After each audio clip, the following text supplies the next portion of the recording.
Orange Sky Audio presents The Cutline, an Alex Vane novella by A.C. Fuller. Narrated for you by Joe Hempel. Chapter 1. Spring 2020.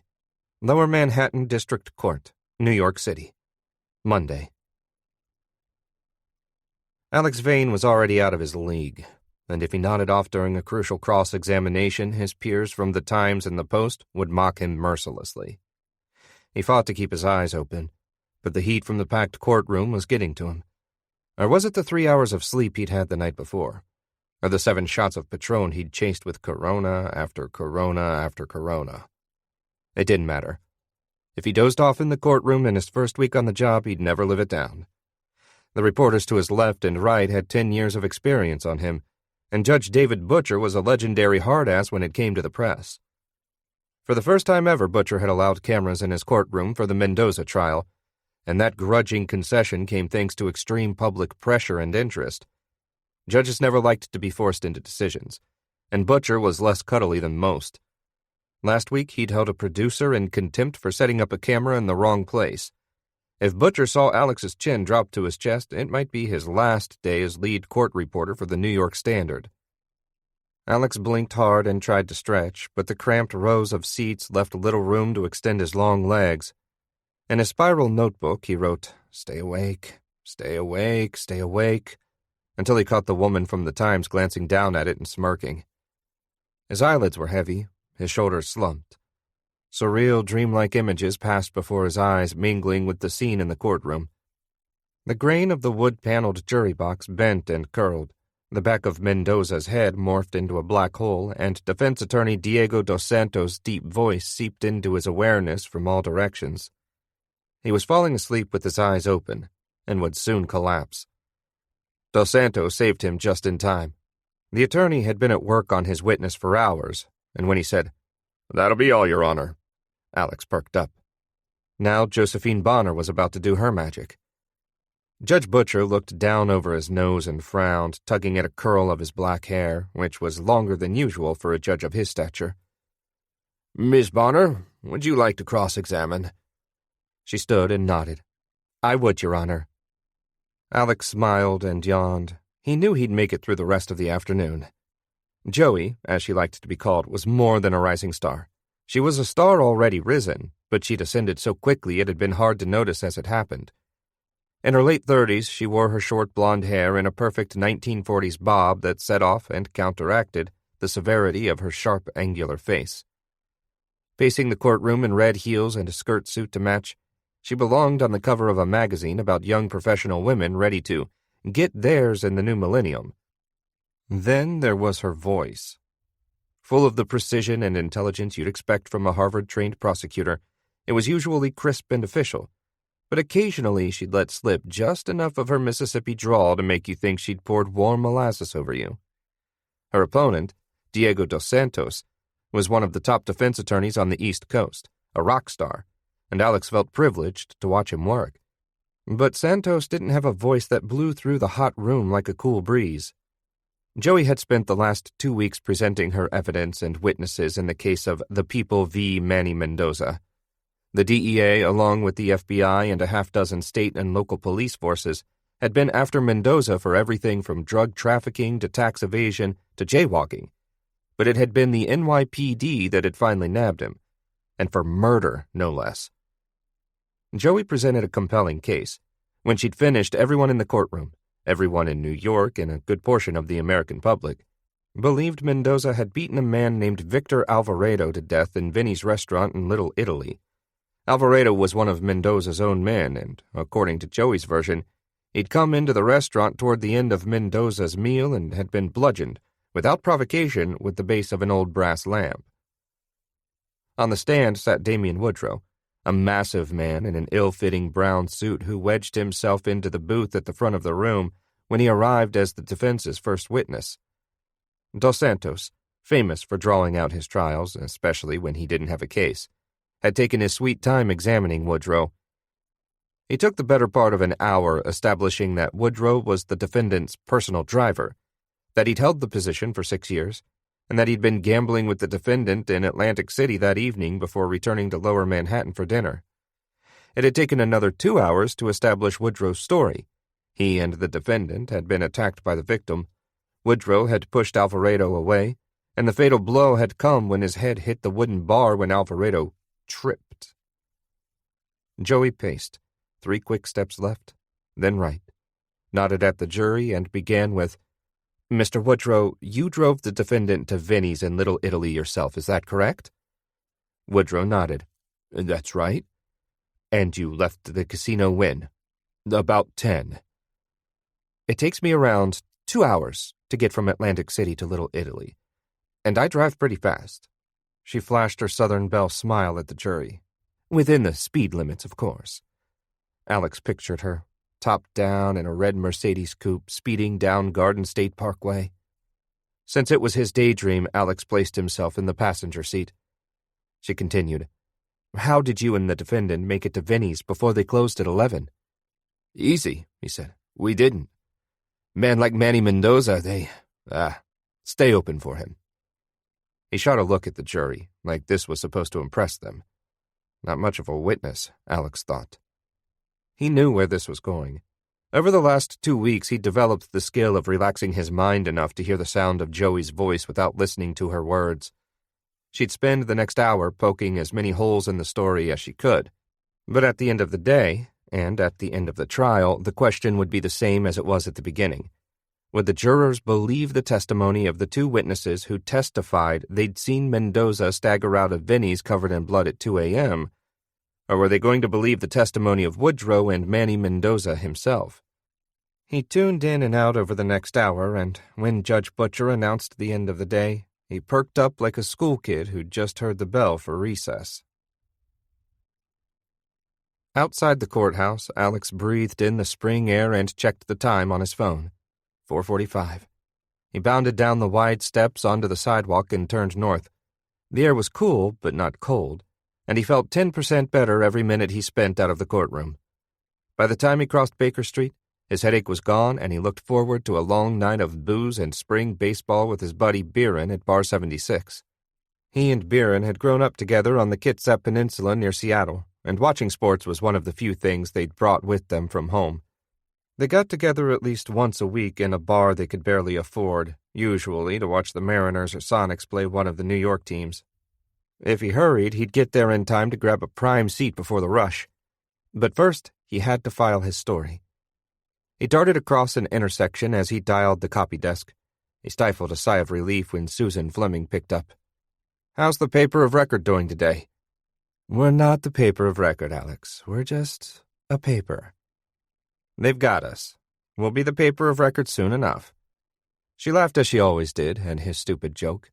Having someone at the copy desk on your side was important, and he'd gotten Susan very much on his side. "Look," Alex said, "I won't be able to make it into the office for my piece on Mendoza. Any chance I can dictate it? You know me better than I know yourself." I was going to say know myself, but yeah. "Okay, pretty boy. Give it to me." She breathed the last part into the phone, husky and sexy, the double entendre fully intended. He could have been back at the Midtown office in 20 minutes with plenty of time to write a story, but he'd just gotten his first cell phone and had convinced his editor to let him file his stories from the field. Free him up for more FaceTime with sources. Plus, he hated to admit it, but he also loved showing off for Susan. He switched to an exaggerated news anchor voice and dictated the piece while dodging bankers, lawyers, delivery trucks, and other traffic.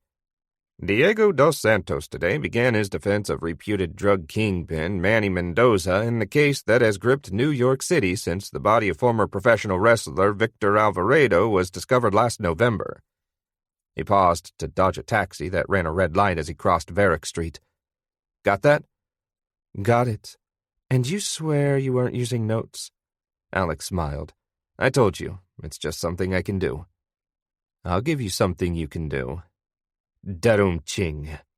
"Got that right." "Okay, ready?" "Ready."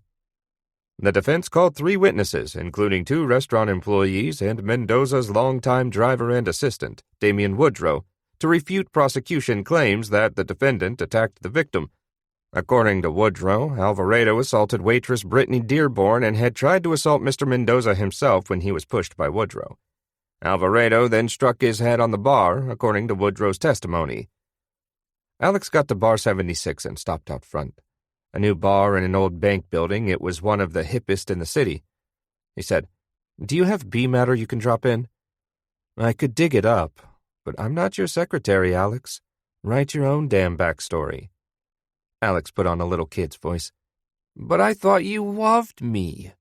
She replied with a drill sergeant tone. "You'll dictate your own background and you'll like it." "Fine. Ready?" She switched to a huskier action hero voice. "I was born ready."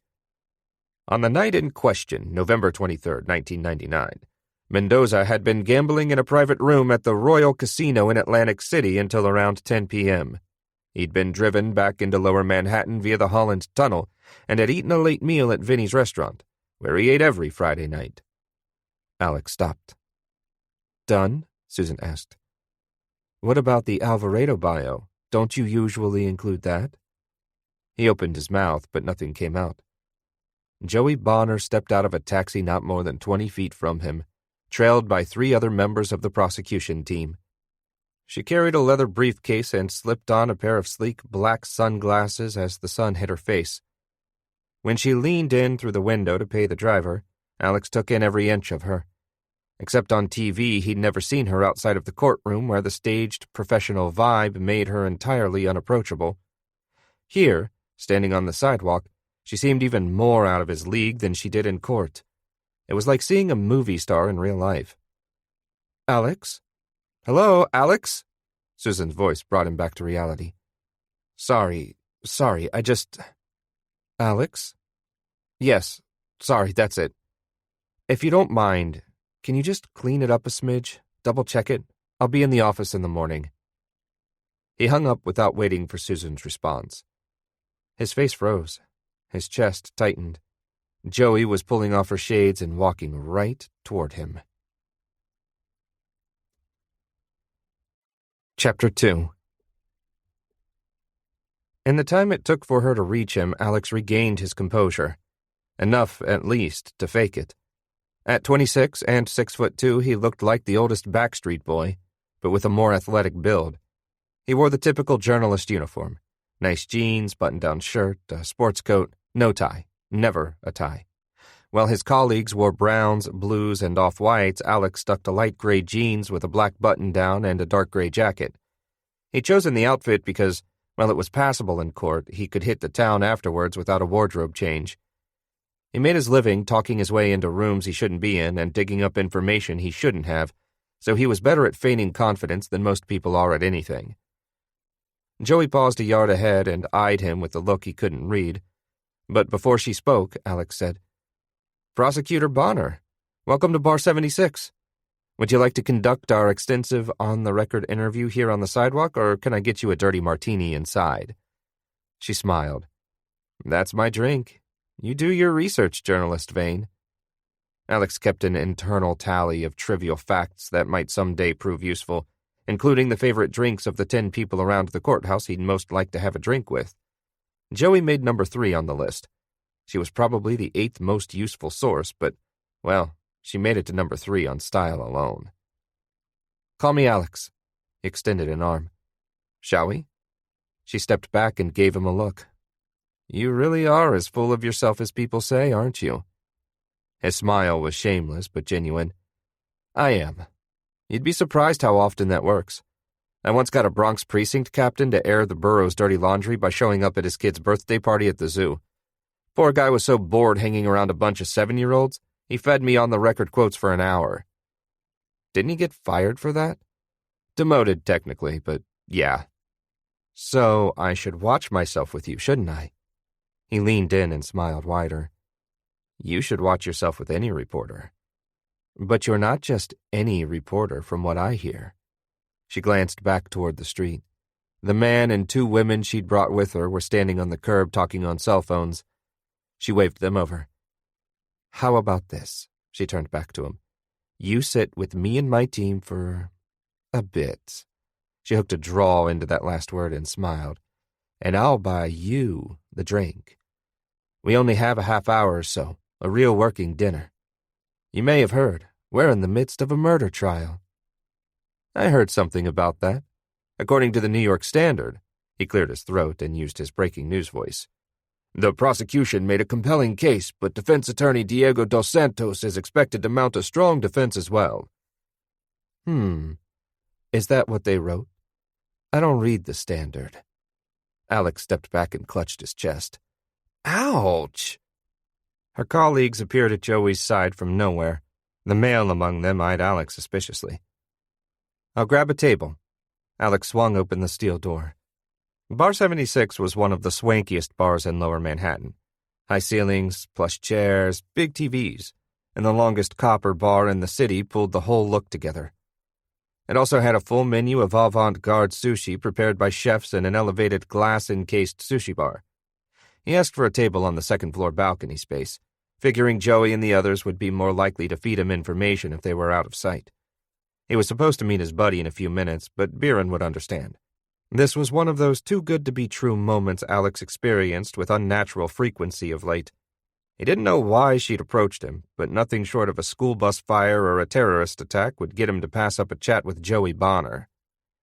He texted Biren that he'd be at least half an hour late, and minutes later the five of them were sitting at a table that looked down over the open floor plan of Bar 76.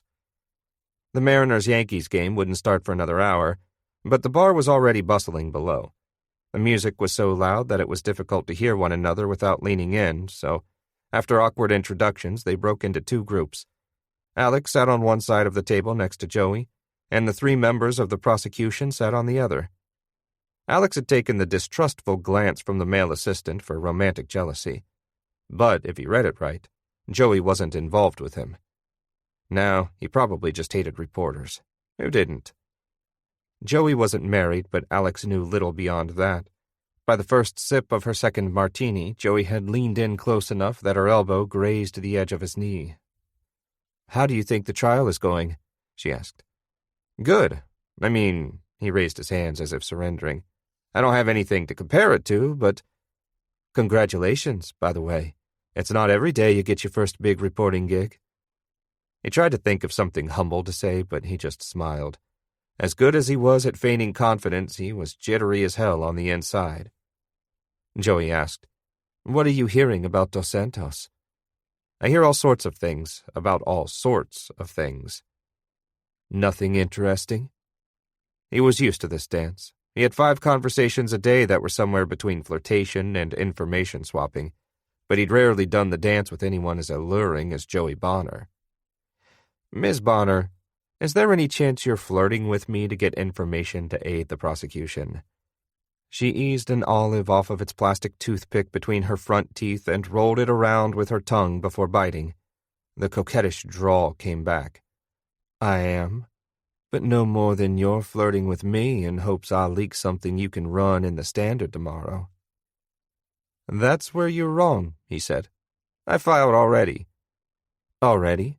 I assumed you were going back to the office tonight. They let me file from the field. Her smile seemed one of genuine admiration. Aren't you the little golden boy? He just let it hang there. She swallowed the olive and leaned closer. So close, Alex smelled the salty brine on her breath. But seriously, why aren't you guys running anything on him? Dos Santos? Who else? We did.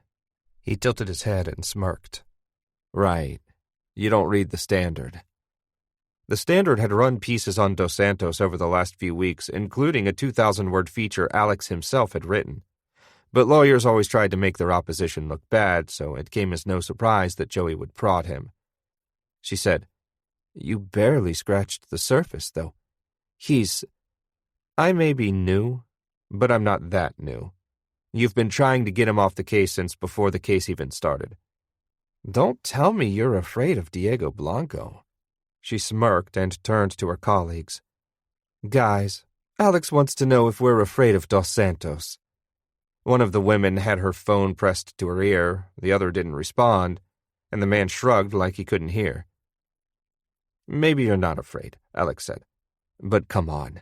You wouldn't have minded facing someone else. If you knew what we knew, let's just say... Never mind. I shouldn't. She stood abruptly and excused herself to use the restroom. Alex pulled out his phone and read a new text from Biren. I'm running late too. There in 20. Alex texted back. I'm at a table on the inside balcony with Joey Bonner. Can't decide what I love more, her smile or her information. Joey had reason to fear Dos Santos. After attending St. Thomas University School of Law, the lowest-ranked law school in the Miami area, Dos Santos got his start defending Cuban immigrants against DUIs, public drunkenness, and other minor crimes. In his early years, he earned a reputation as a fighter for the little guy, but things changed after he successfully defended a Florida Marlins outfielder against a cocaine arrest. Dos Santos used the case as a stepping stone to the big time. He made a career mainly by defending drug cases, usually with successful plea bargains, but occasionally with high-profile jury trials. The Miami papers dubbed him Diego Blanco, or Diego White, because of his expertise in defending people caught with Miami's drug of choice. In the mid-90s, he'd risen to national celebrity by defending a few major drug traffickers, then relocated to New York City in 1997. He was now thought of as one of the best defense attorneys in the 5 boroughs. When the facts were on his side, he had a knack for explaining them in a way that resonated with juries. Dos Santos had come from nothing and epitomized the American dream, a dream the jurors wanted to live as well. They admired and trusted him, despite the fact that he often defended people who'd already been found guilty in the court of public opinion. And when the facts weren't on his side, he was brilliant at drawing out a trial, obscuring, obfuscating, and running misdirections until the jurors were so confused they no longer cared if the defendant was guilty. He was hypnotic. Alex's phone buzzed with a text from Biren. Tell her you'll look into him if she gives you something on him, something real. Dos Santos also had a reputation for playing fast and loose with ethical and legal lines. Alex had written of Dos Santos's multiple run-ins with ethics tribunals for conflict of interest violations, but the defender had never done anything to earn more than a slap on the wrist.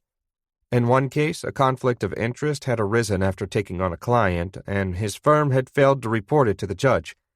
In another, he'd defended 2 men in a rape trial, and after finding out one was the instigator of the attack, he'd thrown him under the bus while using the knowledge to land a sweet plea deal for the other.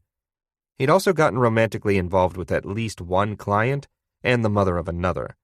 Nothing illegal about that, but it raised some eyebrows and won him the reputation as someone who operated by his own rules.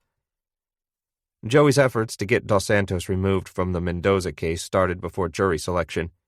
Back in Miami, Dos Santos had once defended the victim, Victor Alvarado, in a domestic violence case. Representing the man accused of killing a former client was called successive representation, and it was rare. The main issue was whether the lawyer had learned anything while representing the victim that would hinder his ability to represent the new client. But since the case had been 7 years earlier, and a minor one, there wasn't enough evidence to determine a conflict. Joey had raised the issue with Judge Butcher in the pretrial phase, but Supreme Court precedent allowed judges wide discretion in conflict of interest cases. Since Mendoza had signed a form acknowledging and dismissing the potential conflict, Butcher had sided with Dos Santos and allowed him to lead the trial. When Joey returned, Alex had his question ready. Is there something you're trying to tell me, Prosecutor Bonner? She finished her martini with one long sip and waved the empty glass at a busboy. Just that I need another one of these. She strung out and swallowed the middle E in these, her Mississippi drawl coming out. Southern guys can drink, you know. Alex's heart almost melted, but he tried to play it cool. You know, your accent comes out when you get tipsy. She leaned in again, closer this time. Alex, I'm telling you I can't say much more, but if you look into Dos Santos, you'll find out he's worse than the worst rumors you've heard, worse than anything you've reported yet. What if I asked him about you? You have a reputation as a pit bull. His mouth was only a few inches from her ear. I went to Mississippi State, sugar. I'm a bulldog. The male assistant, whose name Alex had already forgotten, slid his chair around and wedged it between them. Alex sat back and watched him whisper to her for a long time. Joey's smile turned to an expression of stoic seriousness, then to a frown. The assistant stood and said, "I'll get the check." "What is it?" Alex asked. "Nothing I can't handle. You'll find out tomorrow in court." "Nice talking with you, handsome." With that, she was up and gone, and Alex scanned the bar for Biren. Chapter 3. Tuesday. Alex learned what had pulled Joey out of the bar before court began the next morning. He'd met Biren downstairs at Bar 76, and they'd spent a long night watching baseball, drinking beer, and flirting poorly with young professional women. But he'd gotten to sleep at a reasonable hour, and as he made his way north up Lombard Street, he knew Biren would already be there, doing his walk around the perimeter of the courthouse. The morning was cool and muggy, but not the moss and cedar mugginess Alex and Biren had known back on Bainbridge Island. This air was stale. They'd played high school basketball against each other, Alex at forward and Biren at guard. Alex stood a couple inches taller, but Biren was the much better player, and had turned down an opportunity to play local college ball to come to NYU with Alex. He'd majored in criminal justice and gotten his first job as a security guard at the courthouse a little over a year ago. Now he was Alex's #1 source. In fact, he'd been partially responsible for Alex landing the job at the Standard. Biren didn't have access to any confidential information, but he kept an eye out. He listened to lawyers chatting in the hallways, and he always knew who was in the building. That meant Alex always knew who was in the building. Lawyers, judges, police officers, journalists, and witnesses. Reporting was sometimes about having hard facts, concrete evidence, and sources, but just as often it required triangulating the truth, figuring out what probably happened based on a series of apparently disconnected facts. Biren was excellent at providing those facts. Alex spotted him from a half a block away, shooing a homeless man away from a grate on the north end of the courthouse while handing him a card that listed the nearest homeless shelters. One aspect of Biren's job was to make sure no one was sleeping or standing too close to the building, part of the city's new anti-terrorism plan after the World Trade Center bombing of 1993. He hated doing it, but for now he needed the paycheck. Biren saw Alex approaching and said, "Did you hear yet?" "I'm still half asleep. Haven't even checked my email." A half-dozen men in suits approached from behind, and Biren nodded toward the courthouse steps. "Let's talk up there," he said. They started walking back toward the front of the building. Biren said, "That was a good night, but maybe we ought to start hanging out at bars where the women aren't way out of our league. I felt like they were all looking at me like I was a threat. You're the Native American Fabio with the intellect of Vine Deloria and the heart of Winnie the Pooh. Screw them if they don't see it." Biren was a member of the Suquamish tribe, which occupied nearly 8,000 acres about an hour outside Seattle and 10 minutes from where Alex grew up. He'd made Pacific Northwest women swoon. He usually wore his hair loose, but would sometimes wear it in 1 or 2 long black braids. He was certainly good-looking, but there was no doubt he stuck out in the mostly white bars of lower Manhattan, and he didn't have Alex's ability to turn on the bullshit. "If you want to meet the women here," Alex said, "you have to learn how to talk to them. Just talk fast, be boastful, talk about whatever. This isn't like back home. Maybe we just need to start hanging out uptown. Dive Bar is about 5 miles closer to home." They climbed the steps and stood close against the building. Biren glanced around and waited for a group of people to get through the revolving door. "Remember Brittany Dearborn?" "Remember her? She haunts my dreams." "She's back." From time to time, Biren tried to mess with Alex by giving him fake information, like the judge threw out the case, or the prosecutor is sleeping with the defendant, or it turns out OJ did it. He wasn't buying it this time. "Don't screw with me." "This is real." He studied Biren's face and knew he wasn't lying. He hadn't looked at the papers that morning, and his first instinct was to reach for his cell phone, to call Susan to learn if anyone had reported it yet. He pulled it out, but Biren put a hand on his arm before he could look. "Wait, there's more. I don't know for sure, but from what I can gather, it's not a sure thing they're going to let her testify." "What do you mean?" "Joey and her team were here early. They..." They heard about it last night. Joey got a call and the mood changed while we were out having drinks. But anyway, they want to keep her from testifying. Another security guard started climbing the steps toward the courthouse door, and Biren turned abruptly. I gotta get back. Thanks, Alex whispered. He sat on the top step, extended his legs out in front of him, and pulled out his phone. Brittany Dearborn was the Holy Grail, the missing witness the defense team had been searching for since the moment the case began. She was Manny Mendoza's get-out-of-jail-free card. The prosecution's case hinged on what took place inside Vinny's restaurant during a half-hour period, when only 7 people were present. The defendant, Manny Mendoza, the victim, Victor Alvarado, the driver, Damian Woodrow, the owner, Vinny Consigliola, and 3 kitchen staff, all of whom had testified earlier in the week that they hadn't seen or heard anything. They'd been trained to stay in the kitchen at all times, like most back-of-the-house guys, and the noise from the exhaust system in the tiny kitchen made it plausible they hadn't heard anything. But who'd served the food? It was the first question the police had asked, the first question the prosecution had asked, and the first question the press and the public had asked.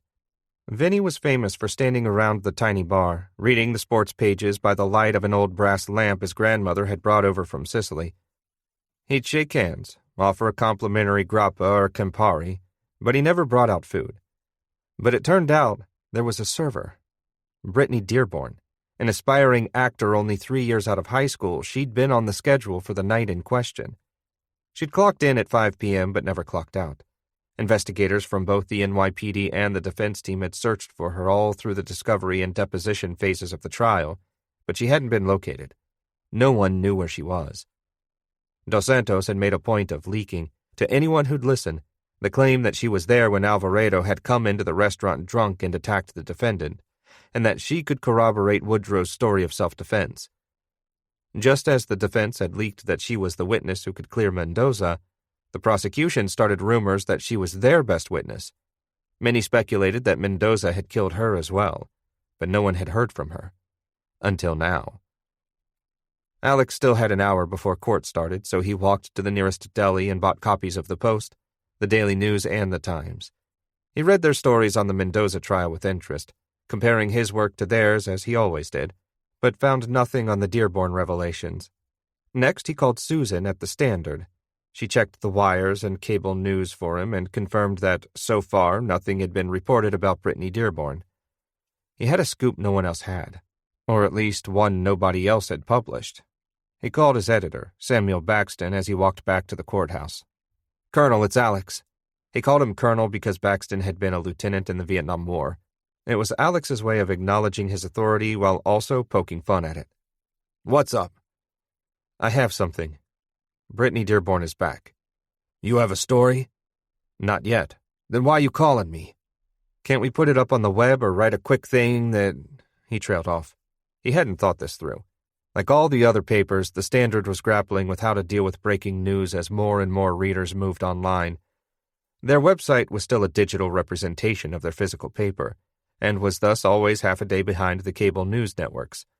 There was nothing Baxton could do with a nugget of news with no story and no context. "Alex, I'm getting tired of this. Do you actually have anything, or is this another courthouse rumor Wait, something just came up on CNN. There was a long pause, but as Alex turned the corner and saw the courthouse in the distance, he knew what Baxton was watching. He sprinted up the street and stopped behind the cameraman from CNN. He tried to listen to what the reporter was saying, but Baxton was in his ear. "You got beat, Alex." Alex mashed the end call button and listened to the reporter, who was finishing her stand-up. "It's unclear what effect the emergence of Ms. Dearborn will have on the trial of Manny Mendoza, but we'll be keeping a close eye on the story throughout the day and in the days to come. Back to you, Bob." A producer next to the cameraman said, "And we're out." Everyone around the CNN crew relaxed, and Alex bolted up the steps. He needed a good seat today. The courtroom was buzzing by the time Judge Butcher opened the session with a bang of the gavel at 8:30 sharp. Everyone was talking about Brittany Dearborn, and everyone had a theory. But, as far as Alex could tell, no one had any facts. He chatted with a friend from the Post who'd watched the complete CNN segment, and they hadn't reported anything Alex hadn't already gotten from Biren. All they knew, all anyone knew, was that she was back. Judge Butcher confronted the courtroom with his usual stone-faced boredom. Butcher had to know everyone in the room was waiting to hear whether Dearborn would be allowed to testify, but he wasn't letting on that anything was out of the ordinary, and the jury wasn't present, which meant only one thing. He was about to address the issue. Alex tried to catch Joey's eye a number of times, but she'd been huddled with her team until the moment Butcher took his seat. Now, she sat staring straight ahead as Butcher explained the motion, filed by the defense after court ended the previous day, to add Dearborn to the witness list. Apparently, members of the defense's legal team had located Ms. Dearborn over the weekend and spent the whole day Monday interviewing her. When Butcher finished his summary, he asked Joey if she had objections to the new witness. "I certainly do, Your Honor." Joey was in a bad spot. She had to argue that Dearborn shouldn't be allowed to testify because she hadn't been deposed. The problem was, Dearborn wasn't a surprise witness. She'd been on the defense's original list of witnesses. That she couldn't be located until now wasn't their fault. "We object to the inclusion of this witness on several grounds." Butcher raised his hand. "Please don't turn this into a con law seminar, Ms. Bonner. Just get to your best argument." Joey adjusted her skirt and cleared her throat. "Very well. In the case of Taylor v. Illinois, the Supreme Court clearly established that the rights of a defendant to offer witnesses in his own defense are not absolute." Dos Santos stood up, smirking. "Your Honor, please, in Taylor v. Illinois, the defense willfully obstructed the deposition of witnesses by leaving them off the initial witness list. Is Ms. Bonner implying some deception went on here?" Joey swallowed hard. Alex read her reaction. She was fuming, but she put on a brave face. "Not at all, but we feel strongly that introducing a new undeposed witness at this late time violates the state's right to full and complete discovery." Butcher ran a hand through his thick black hair. "Ms. Bonner, you know better than that. Taylor v. Illinois suggests that a trial court has to balance the defendant's interest in a robust defense with four interests of the state." Joey rarely let her emotions show in court, but this clearly flummoxed her. The creamy skin on her neck grew blotchy, then bright red.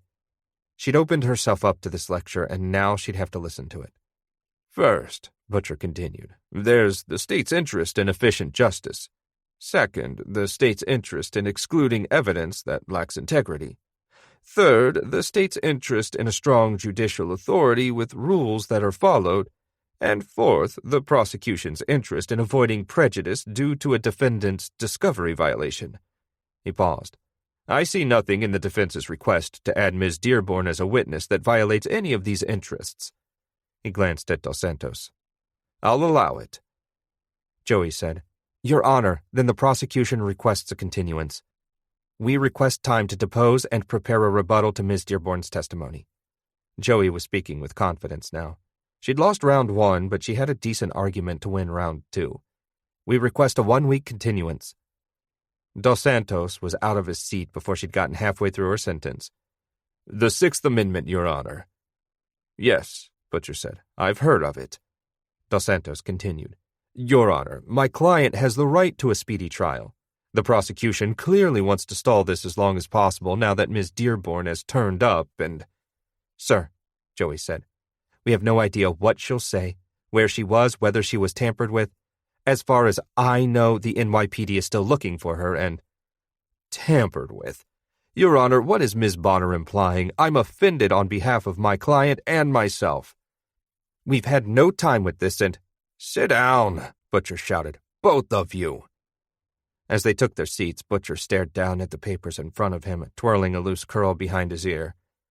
"I'm going to bring out the jury in a moment, assuming Mr. Dos Santos is ready to call his next planned witness. I'm willing to allow Ms. Dearborn to testify, but after today I'm going to grant a 48-hour continuance, during which the prosecution will have the opportunity to depose Ms. Dearborn." He glared down at Diego Dos Santos. "If I hear that Ms. Bonner has not had the opportunity to depose Ms. Dearborn by Friday morning, I'm going to blame someone, Mr. Dos Santos. I think you know who.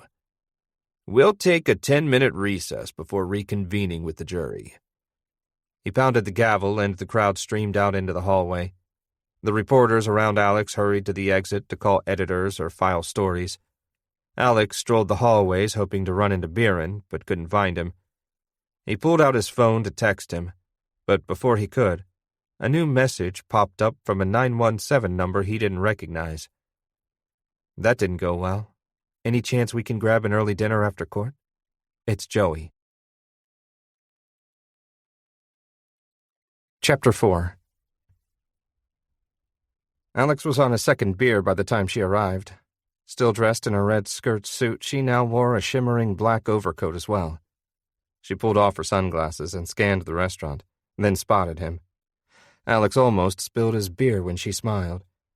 They'd settled on a small sushi place about 6 blocks from the courthouse, and he'd arrived early to get them a booth in the back where they wouldn't be seen. The day in court had been long and droning, but nothing exceptional happened after the fireworks of the morning. Dos Santos had called 2 witnesses, both residents of the small apartment building above the street-level restaurant. Each witness claimed to see Mendoza enter the restaurant, and each had testified that Mendoza hadn't appeared upset or intoxicated. Each witness also claimed to have been awake at the time of Alvaredo's death. Yet neither had heard a sound, though this proved nothing. Upon cross-examination, Joey had gotten the witnesses to admit that they hadn't been in the restaurant, hadn't seen Alvaredo enter it, and hadn't seen Mendoza leave. Joey handed her coat to the hostess like she'd entered a grand ballroom, then eased into the booth across from Alex. "You're late," he said. She flashed him a gleaming, sardonic smile. "You should feel lucky I'm here at all." He'd been surprised, but not shocked when she texted. A one-on-one dinner was more than he'd have dreamed possible a couple months ago, from a personal or professional perspective. He wasn't sure which this was, but he'd have to get used to the fact that this new job changed everything. Anticipation alone had gotten him through an otherwise boring day at court. "I was a little surprised when you texted me. Is this meeting business or personal?" The waiter came back, giving Joey an opportunity to ignore his question. "Chirashi for 2, please. Large hot sake and a round of Asahis." She turned to Alex. "Do you like chirashi?" He had no idea what it was. He usually ordered rolls full of fried shrimp and other things he'd heard of. He said, "It's the only thing I ever order." Joey smiled, but said nothing as she pulled her BlackBerry out of her purse. Alex watched her scroll. Her attitude toward him teetered from genuinely seductive to outright disinterested. He couldn't get a read on her. She looked up when the waiter set down the drinks. "Sorry." She put away her phone. "This is the case that never ends." Alex poured 2 small cups of sake, and they shot them back. They repeated this, then each took a long swig of beer. "Hot sake and cold beer," he said. "Not what I would have expected from a bulldog." She seemed distracted. He tried a different angle. "So what are we doing here? I mean, I know I'm really cute, but that can't be why you wanted to have dinner with me." "You are cute, but you're right, that's not why we're here." "Are you seeing anyone?" It was a dumb thing to ask, but Joey threw him off his game. That, and he'd found he could get away with that particular dumb question 9 times out of 10. "None of your business." She poured another round of sake. He shot back the drink, and his head got warm and light. "Then why are we here?" She leaned across the table, glanced behind her, then met his eyes.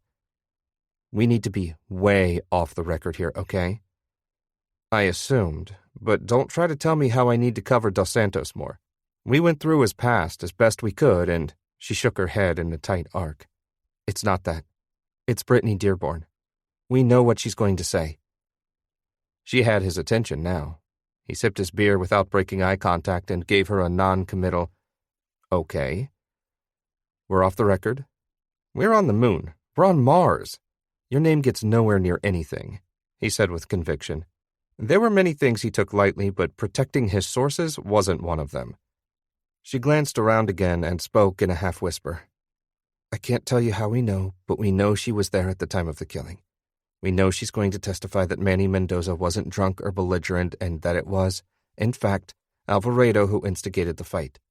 She's also going to say that Alvaredo grabbed her breasts before attacking Mendoza. The whole thing wasn't just self-defense. Woodrow was defending her against a sexual predator. At least that's what she's going to say." She closed her eyes and sighed. Pour me another sake." He filled their cups and they drank. Her sake cup made a loud thwack as she slapped it down on the table.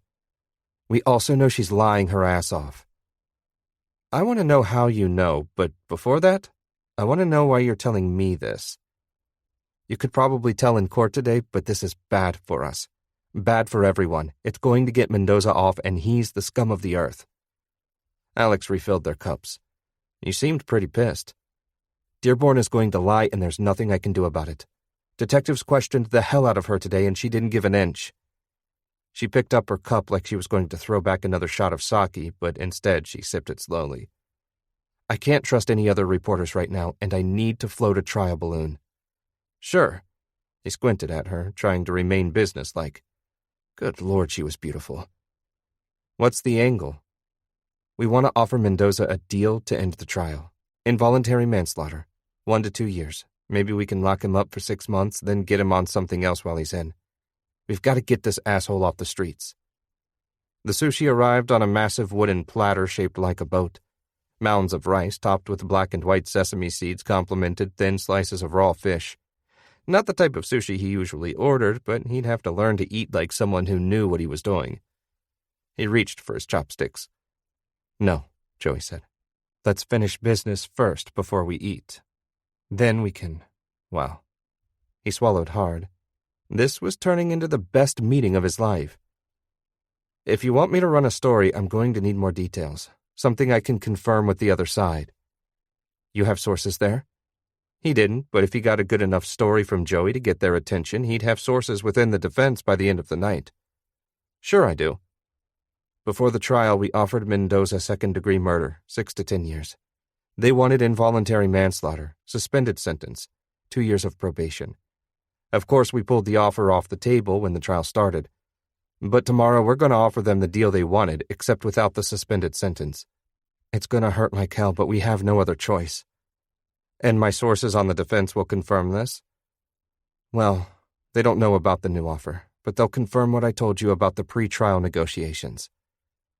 "Why do you want to float this?" "Honestly, we need to gauge how badly the public will take it. It's the best we can do, but if the outcry from the public is loud enough, I may have to go down with the ship on this one." Alex couldn't think of anything wrong with the deal. If he got someone on the defense team to confirm the pre-trial deal, he'd know she was telling the truth, and the defense would owe him a favor for feeding them hints about the offer the day before it happened. Was he being used? Sure, but that's what half of journalism was. He was using her in equal measure because, assuming no one else had this story, it would be his first major scoop since he got bumped up to lead court reporter. He smiled. "Okay." "Okay, what?" "I'll write it, but I need a quote or it'll never get by my editor." "Baxton is a hard-ass from what I hear." She sipped her beer and said, "Call me certain sources within the office of the prosecution, and I'll give you a quote. How about I say I got it from the courthouse janitor? That sounds equally believable." "Fine. How about a prosecution staffer who declined to be named?" He smiled. "That works." He grinned. "Can we eat now? All this reporting has made me hungry." An hour later, they spilled from the restaurant into the cool spring evening. Both were tipsy, but not drunk. They'd slowed their drinking while eating, then finished off the meal with a green tea ice cream and 2 spoons. She slid on her coat and stepped to the curb, waving for a taxi. He watched her, not knowing whether he was supposed to follow. "I've got to write this story," he called. "I thought you were the golden boy who files from anywhere. Can't you write it in the taxi?" "Taxi? With you?" "Don't get any ideas. I was just going to show you my high school basketball photos." Over dinner, they'd bonded over their fun but unimpressive high school basketball careers, which Alex had used as an opening to compliment how in shape she was, and fish for a similar compliment in return.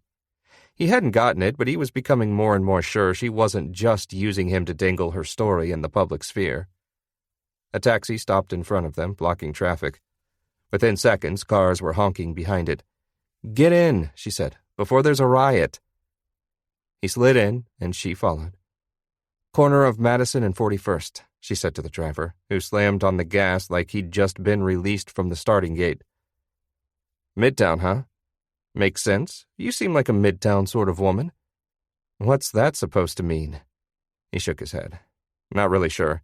My friend Biren told me once that prosecutors live on the east side, defense attorneys on the west side. She crossed her right leg over her left and pressed into him. You're not going to believe how cute I was in high school.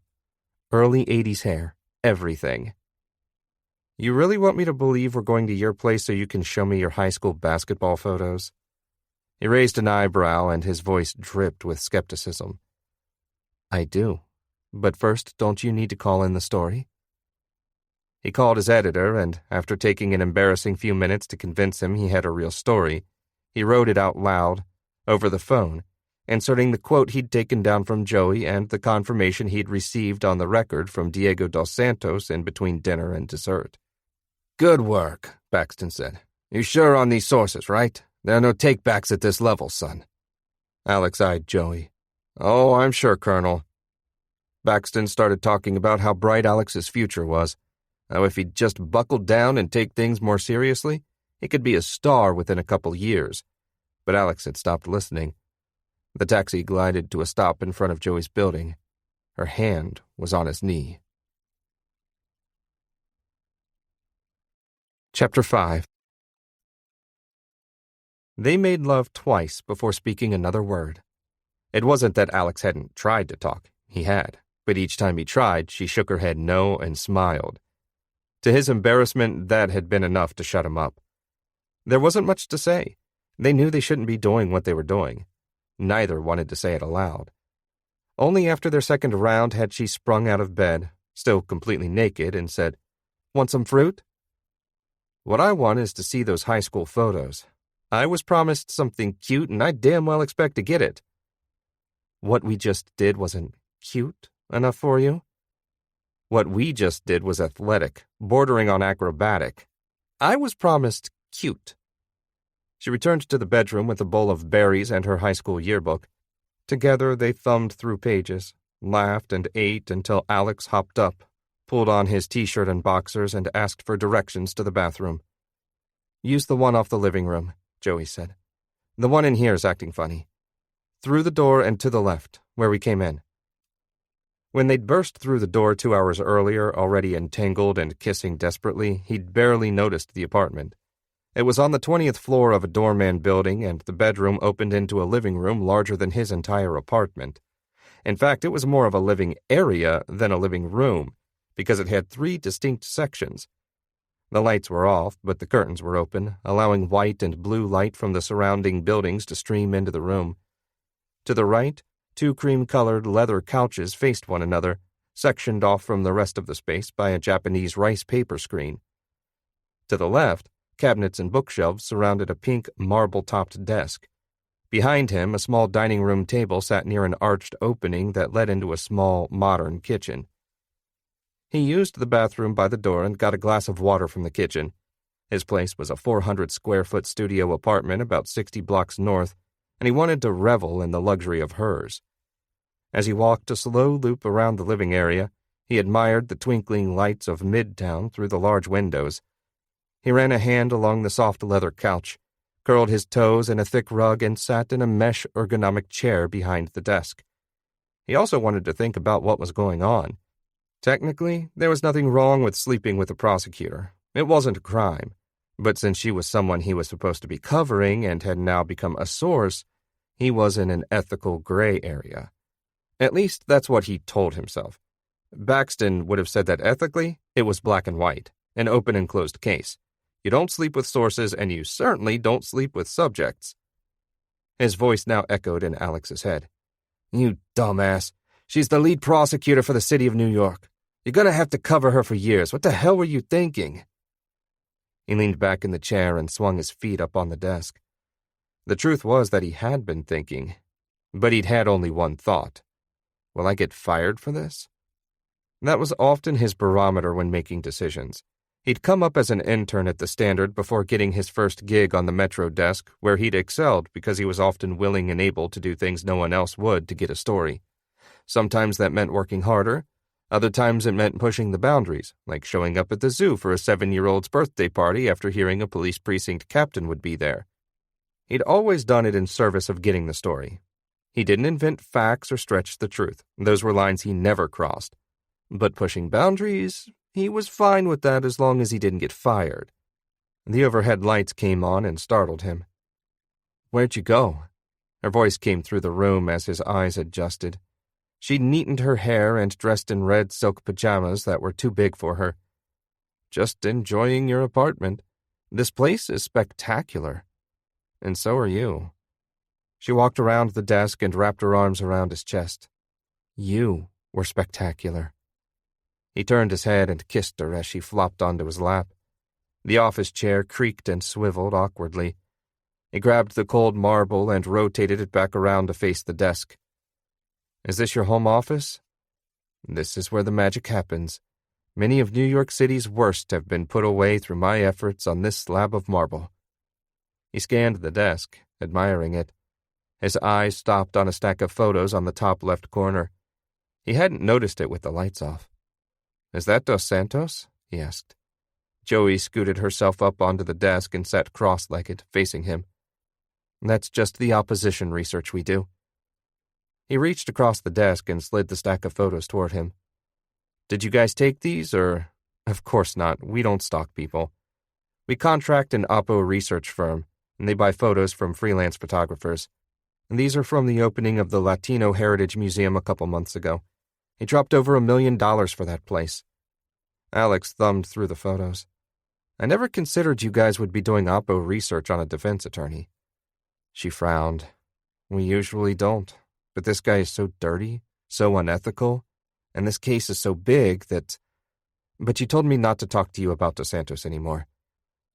"You know, this desk is pretty big, and marble is sturdy, so..." He was tempted, but he turned back to the stack of photos. Dos Santos wore a shiny light gray suit, a blue shirt, a white tie, and a huge smile. Most of the pictures were taken just outside the museum, which was up in Washington Heights. There was a large white tent and a red carpet that ran to the street, and Dos Santos seemed to have had his picture taken with everyone in New York.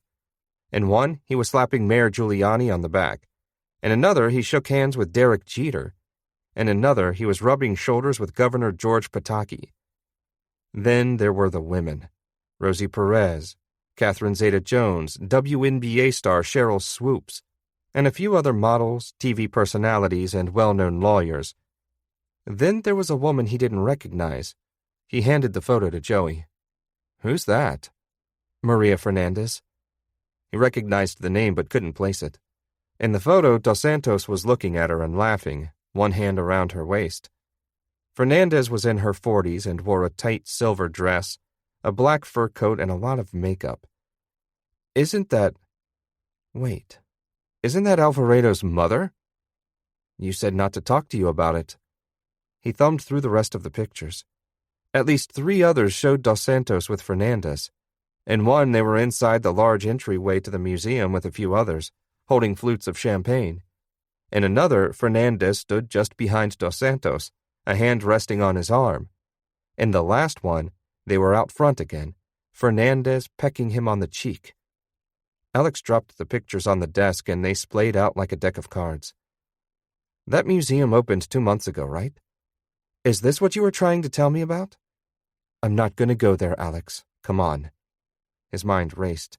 He couldn't be 100% sure, but the photos made it look like Dos Santos and Fernandez were romantically involved.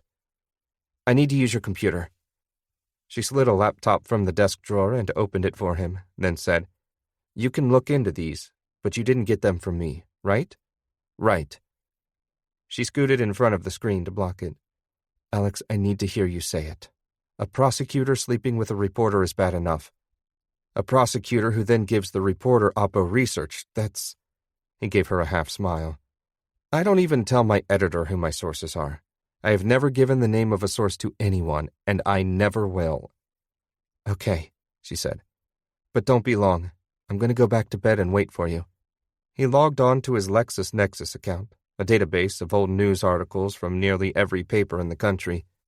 A quick search of the names Maria Fernandez combined with Diego Dos Santos confirmed what he thought.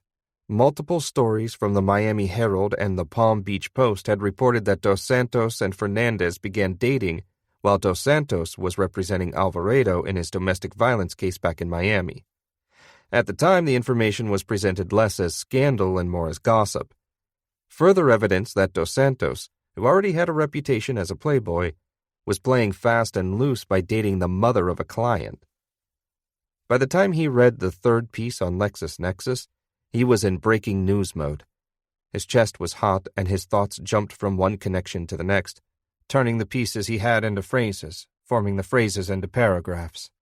It was what happened when he knew something no one else knew, or at least no one with the power or inclination to tell the world about it. He checked the time on the laptop. 10:10. Still time to get something in the morning paper, if he hurried. He grabbed his cell phone from the bedroom, told Joey he'd be a minute, and stepped out onto her small balcony. The night had grown chilly, and he was still in his boxers and t-shirt, but he shook it off and dialed the home phone of Baxton, who picked up after 5 long, slow rings. "Why in the name of Edward R. Murrow are you calling me?" Baxton growled. "I know you don't work this late. Hell, you barely work until 5. Alex explained the museum opening and the photos, then returned to the computer and read him snippets from a few of the older articles. If Dos Santos is dating Maria Fernandez, he concluded, or at least was dating her 2 months ago, that's a clear, blatant, and egregious conflict of interest. You can't date the mom of a murder victim while defending the alleged murderer.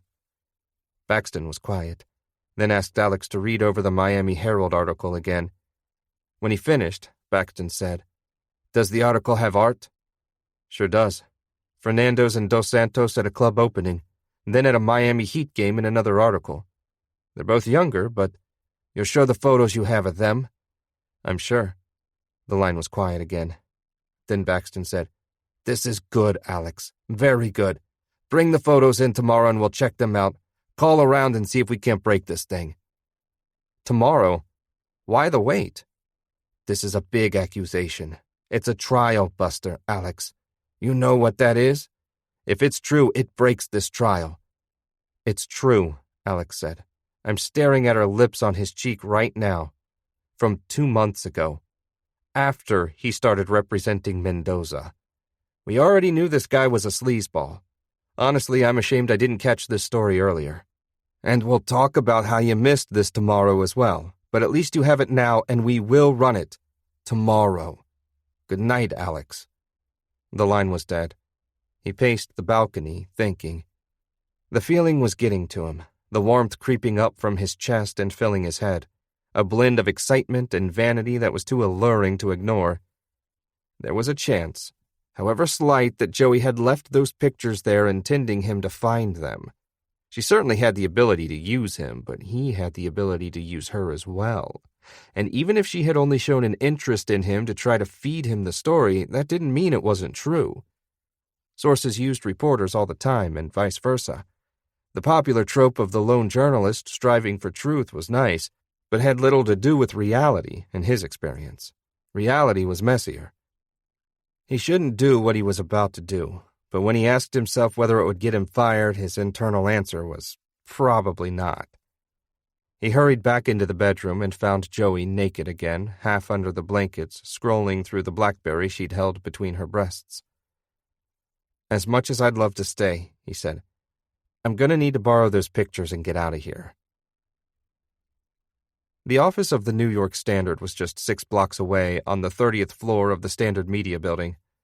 He ran the whole way, photos tucked under his shirt, and he was still out of breath when the elevator opened into the sprawling newsroom. Most of the staff had gone home, but copy editors, layout staff, and a few others were racing against the clock to get the paper finished by 11. Susan was in her usual spot, hunched over a mouse, staring at columns of copy. Alex came up behind her, and she nearly jumped out of her chair when he put his hand on her shoulder. She spun in her chair to face him. "What the hell are you doing here?" Susan was Alex's age and wore wide glasses and a severe expression. During the daytime, she was quick with a smile and quicker to start inappropriate sexual banter with him.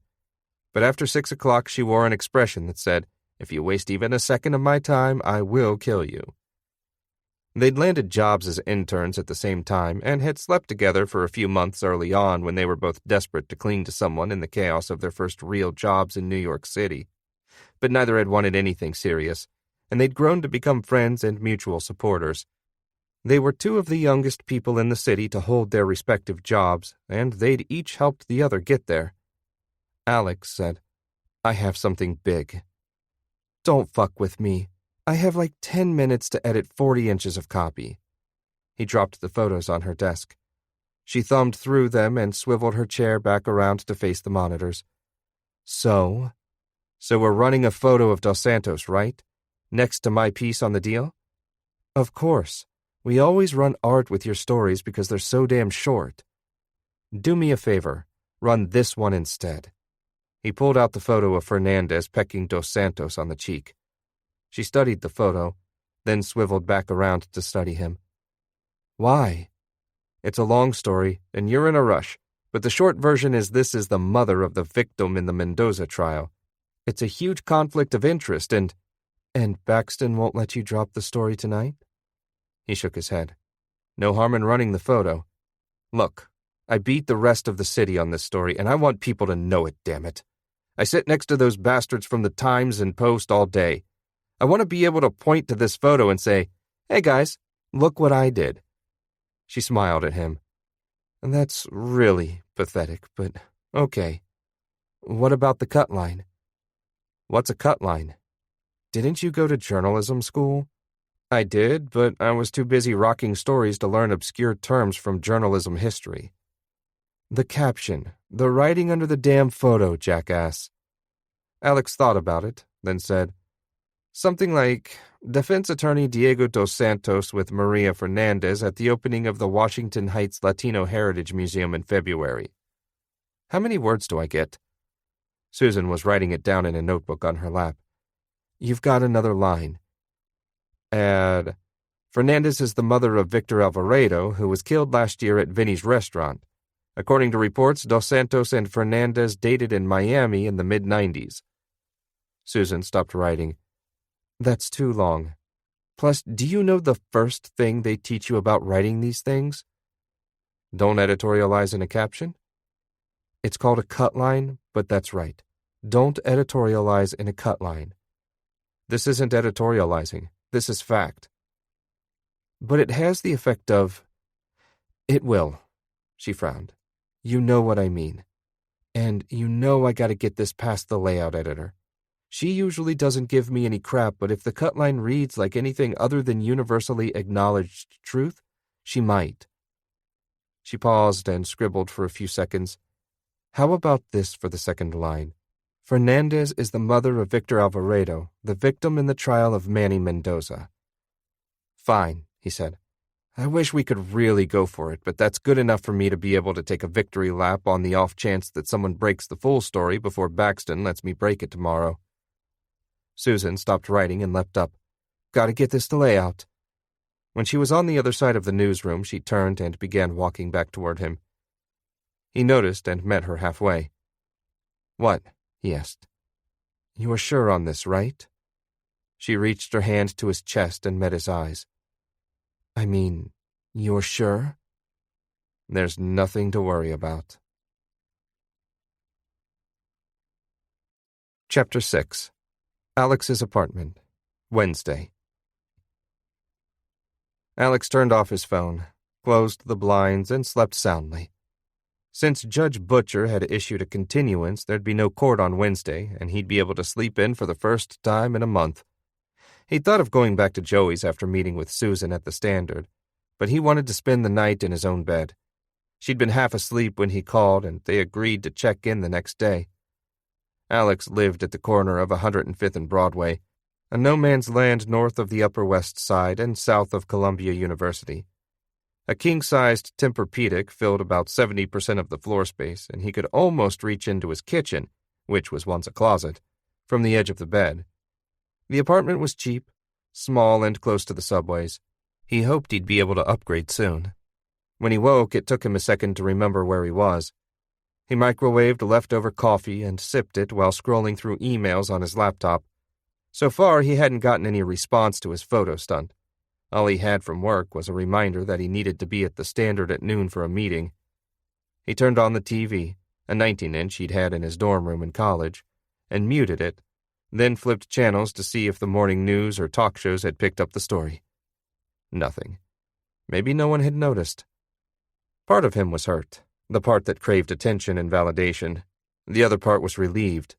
As much as he looked forward to the accolades, he was going to catch hell from Baxton. Alex was still miffed he hadn't let him write the story last night.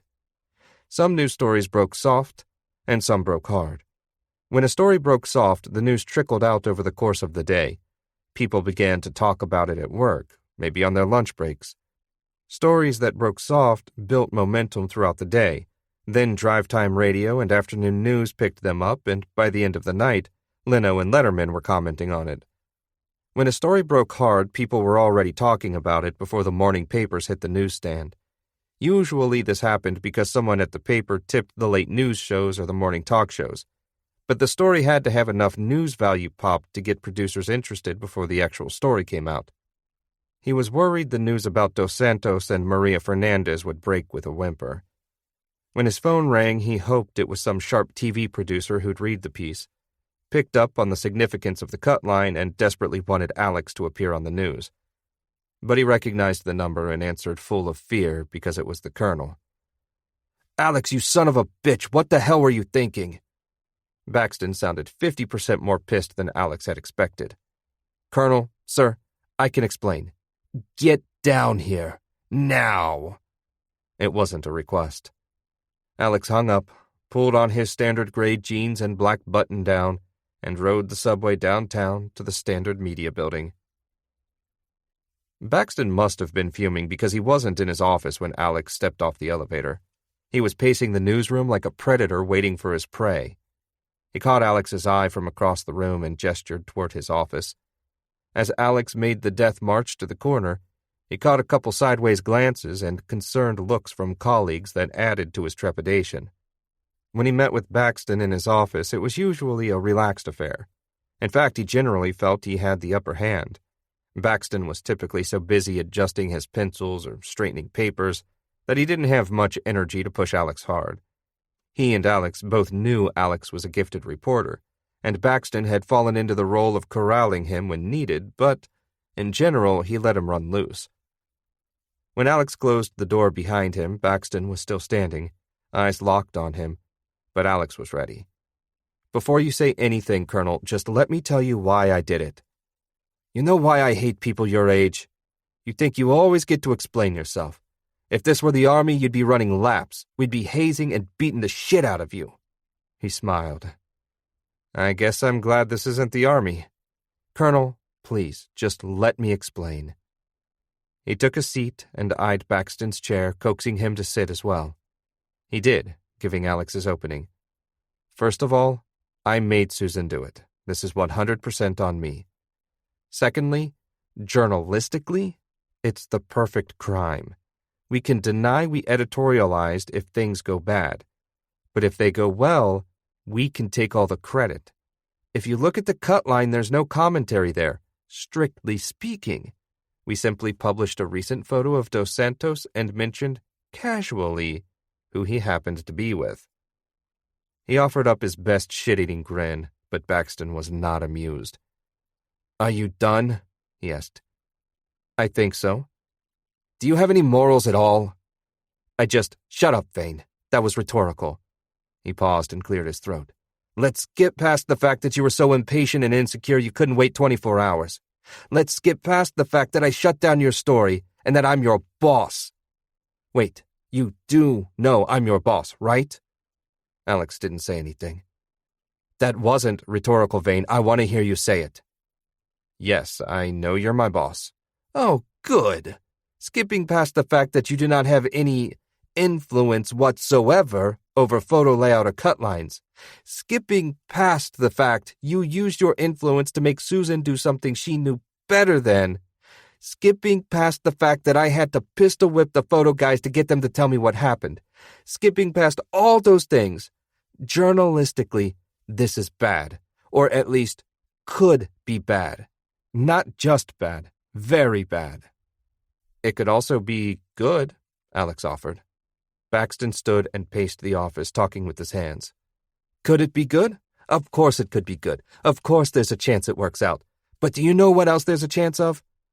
Alex opened his mouth, but Baxton shot him a glare. Rhetorical again? Alex asked quietly. Baxton ignored him. There's a chance there's some other perfectly good explanation for the photo.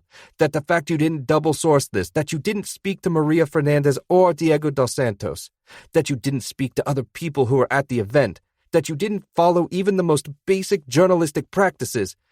God damn it, Alex.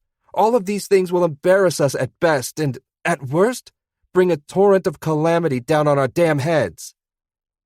Baxton's face had turned bright red.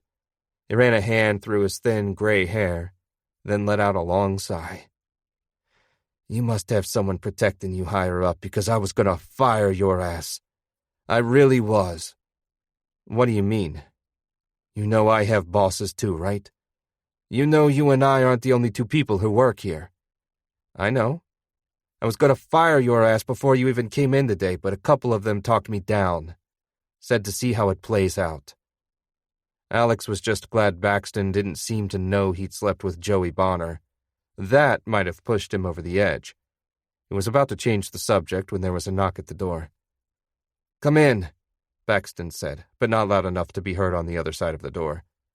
He seemed to Alex to be totally depleted, like he'd used every ounce of his energy to yell at him. Come in, he shouted, almost knocking Alex backwards. The door swung open, and a scared teenager Alex barely recognized stood in the doorway. He was medium height and almost as wide as he was tall, with a long blonde ponytail and a T-shirt with a picture of a computer on fire and block lettering that read, I'm giving her all she's got, Captain. He looked thoroughly uncomfortable in his own skin, and Baxton's glare wasn't helping. Mr. Baxton, sir? Who the hell are you? Baxton barked. I'm the new tech intern, James Stacy. Now Alex remembered him. He'd been around the office installing software updates the last few weeks. What do you want? Baxton asked. James turned and pointed through the large windows of Baxton's office, which looked out into the newsroom. A TV on the wall played the local news, and the segment bar at the bottom read, Shocking Twist in Mendoza Trial.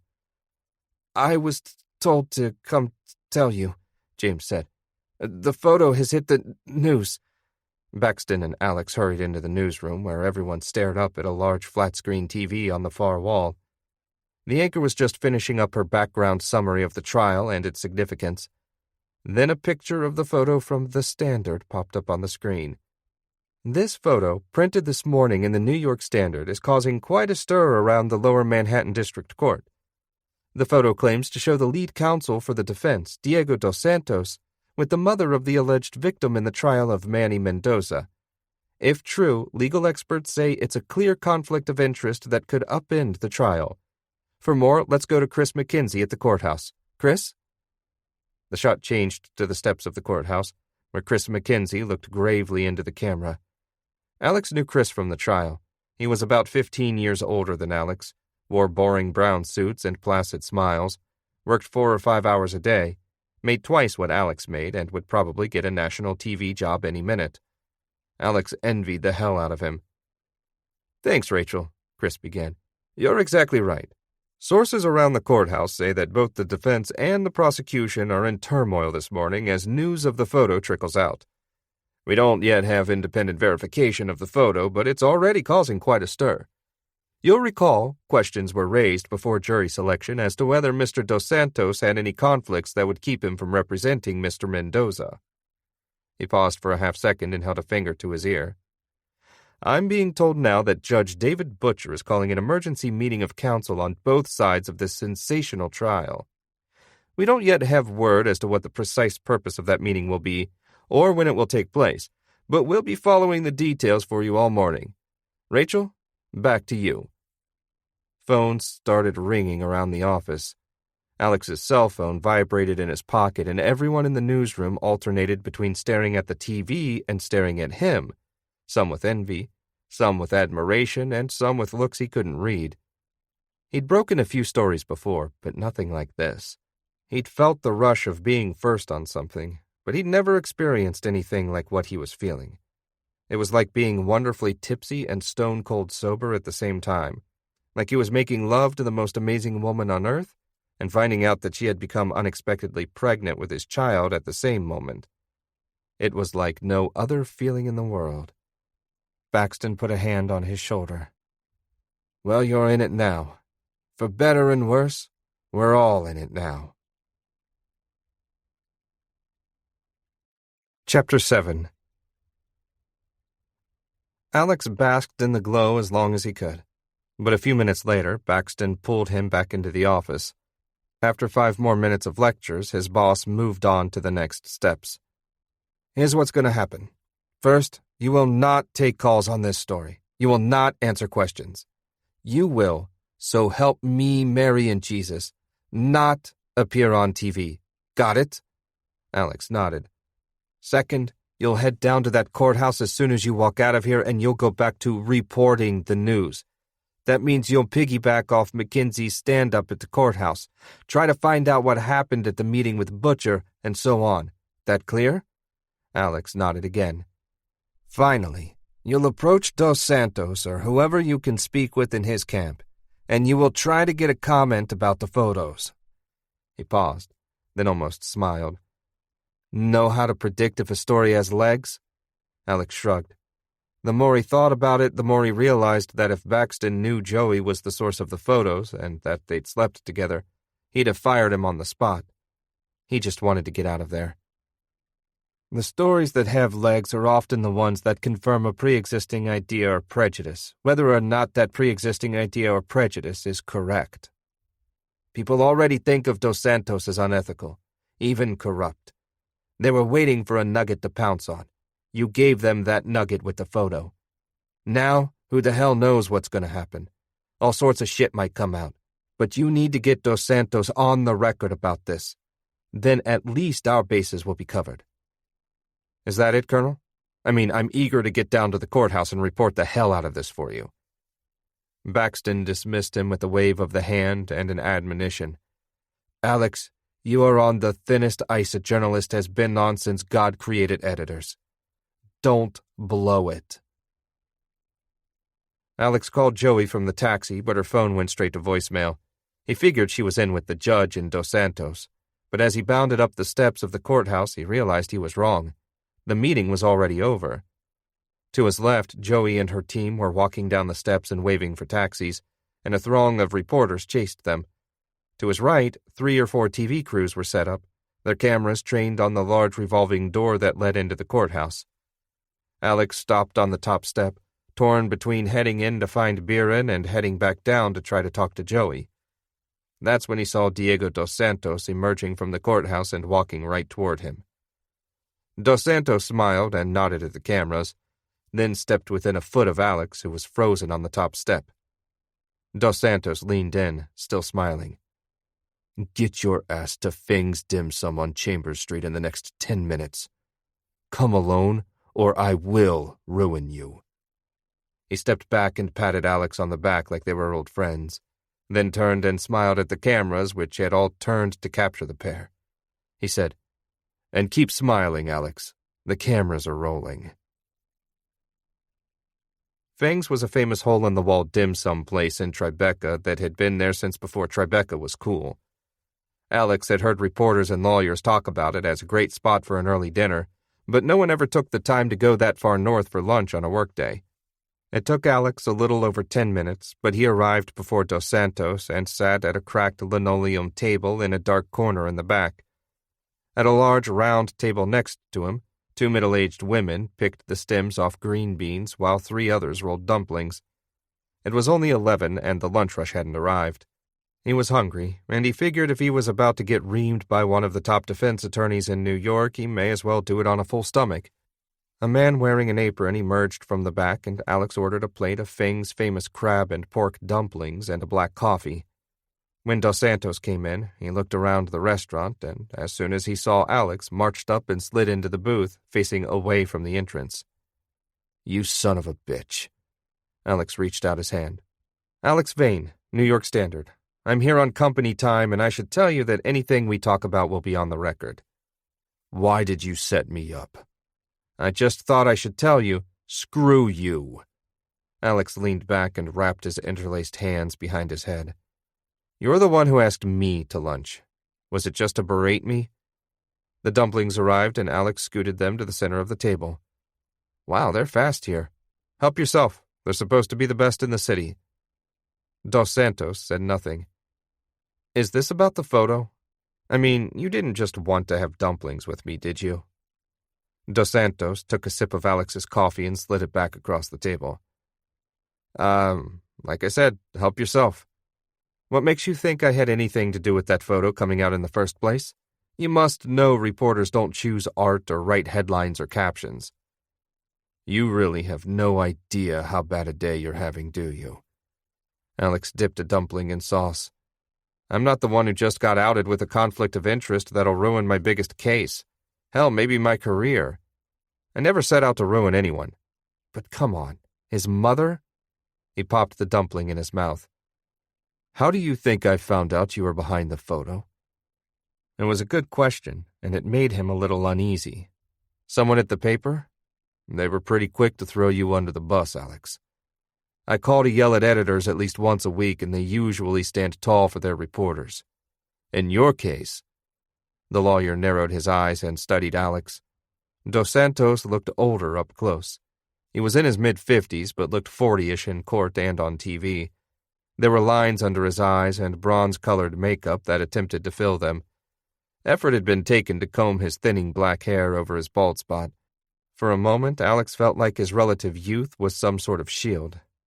After a long minute, Dos Santos said, You really don't know. What? Alex reached across the table and carefully lifted a dumpling off the platter. Dos Santos was smiling now, and a lump formed in Alex's chest. Dos Santos continued, I came down here thinking you were in on it, that you set me up. But you really have no idea what's going on, do you?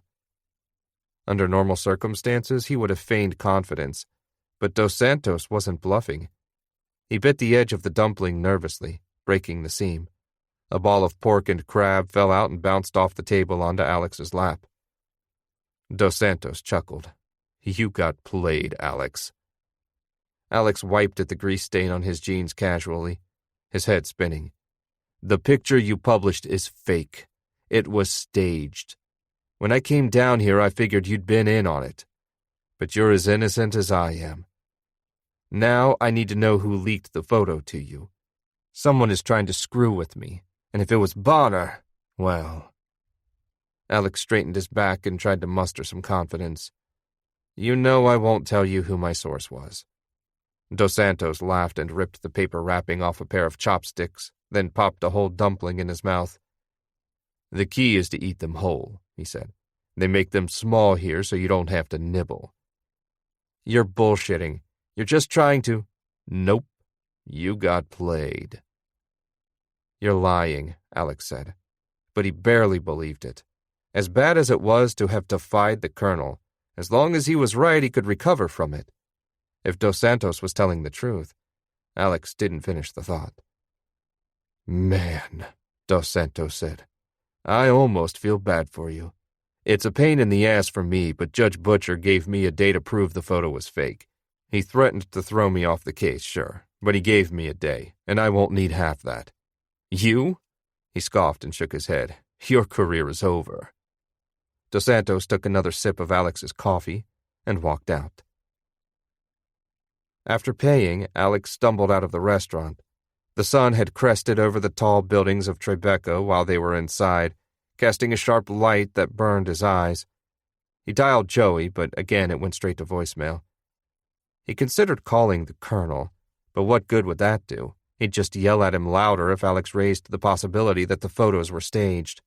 He'd called Biren as he walked toward the courthouse. Can you tell me anything about what's going on there? Hold on. Alex heard Biren walking, then the creak of a door. I only have a minute, and I don't know much. Judge Butcher met with both sides for half an hour. I thought he'd declare a mistrial or at least kick Dos Santos off the case, but he didn't. I talked to a Dos Santos underling, and he said, Well, he wouldn't tell me much, but is there any chance the photo was fake? Alex didn't know what to say. He couldn't see how it could be true, but if Dos Santos had convinced the judge to give him time to prove it was fake, he must have had something convincing. Any idea where Joey is? Josephine Bonner? Yeah. Wait, why'd you just call her Joey? Alex didn't say anything. You didn't. Please tell me you didn't, or please tell me you did. I don't know whether to pry for details or lecture the hell out of you. Can you just tell me where she is? Biren shook his head. No idea. She and her team shot out of here right after the meeting. Alex sat at a bus stop to consider his options. First, he needed to talk to Joey. She was the only person who could give him anything definitive about the photos, but she wasn't picking up the phone. Maybe because she was busy, but more likely, he feared, because she was shutting him out. Sources sometimes went eerily quiet after a story they'd leaked went public. There was no point in returning to the courthouse. Dos Santos and Biren had already given him the gist of the meeting with Judge Butcher, and he was sure that, by now, it was already on the local news. He'd have to file a story on it by the end of the day, but he had bigger things to worry about. Dos Santos was right. If the photos were fake, he might be ruined. He'd be fired from the Standard, that was a certainty. The only question was whether the fact that he was behind the photo would spread far enough to keep him out of the business for good. Maybe he could get a job back home covering high school sports. He pulled out his cell phone and scrolled through texts.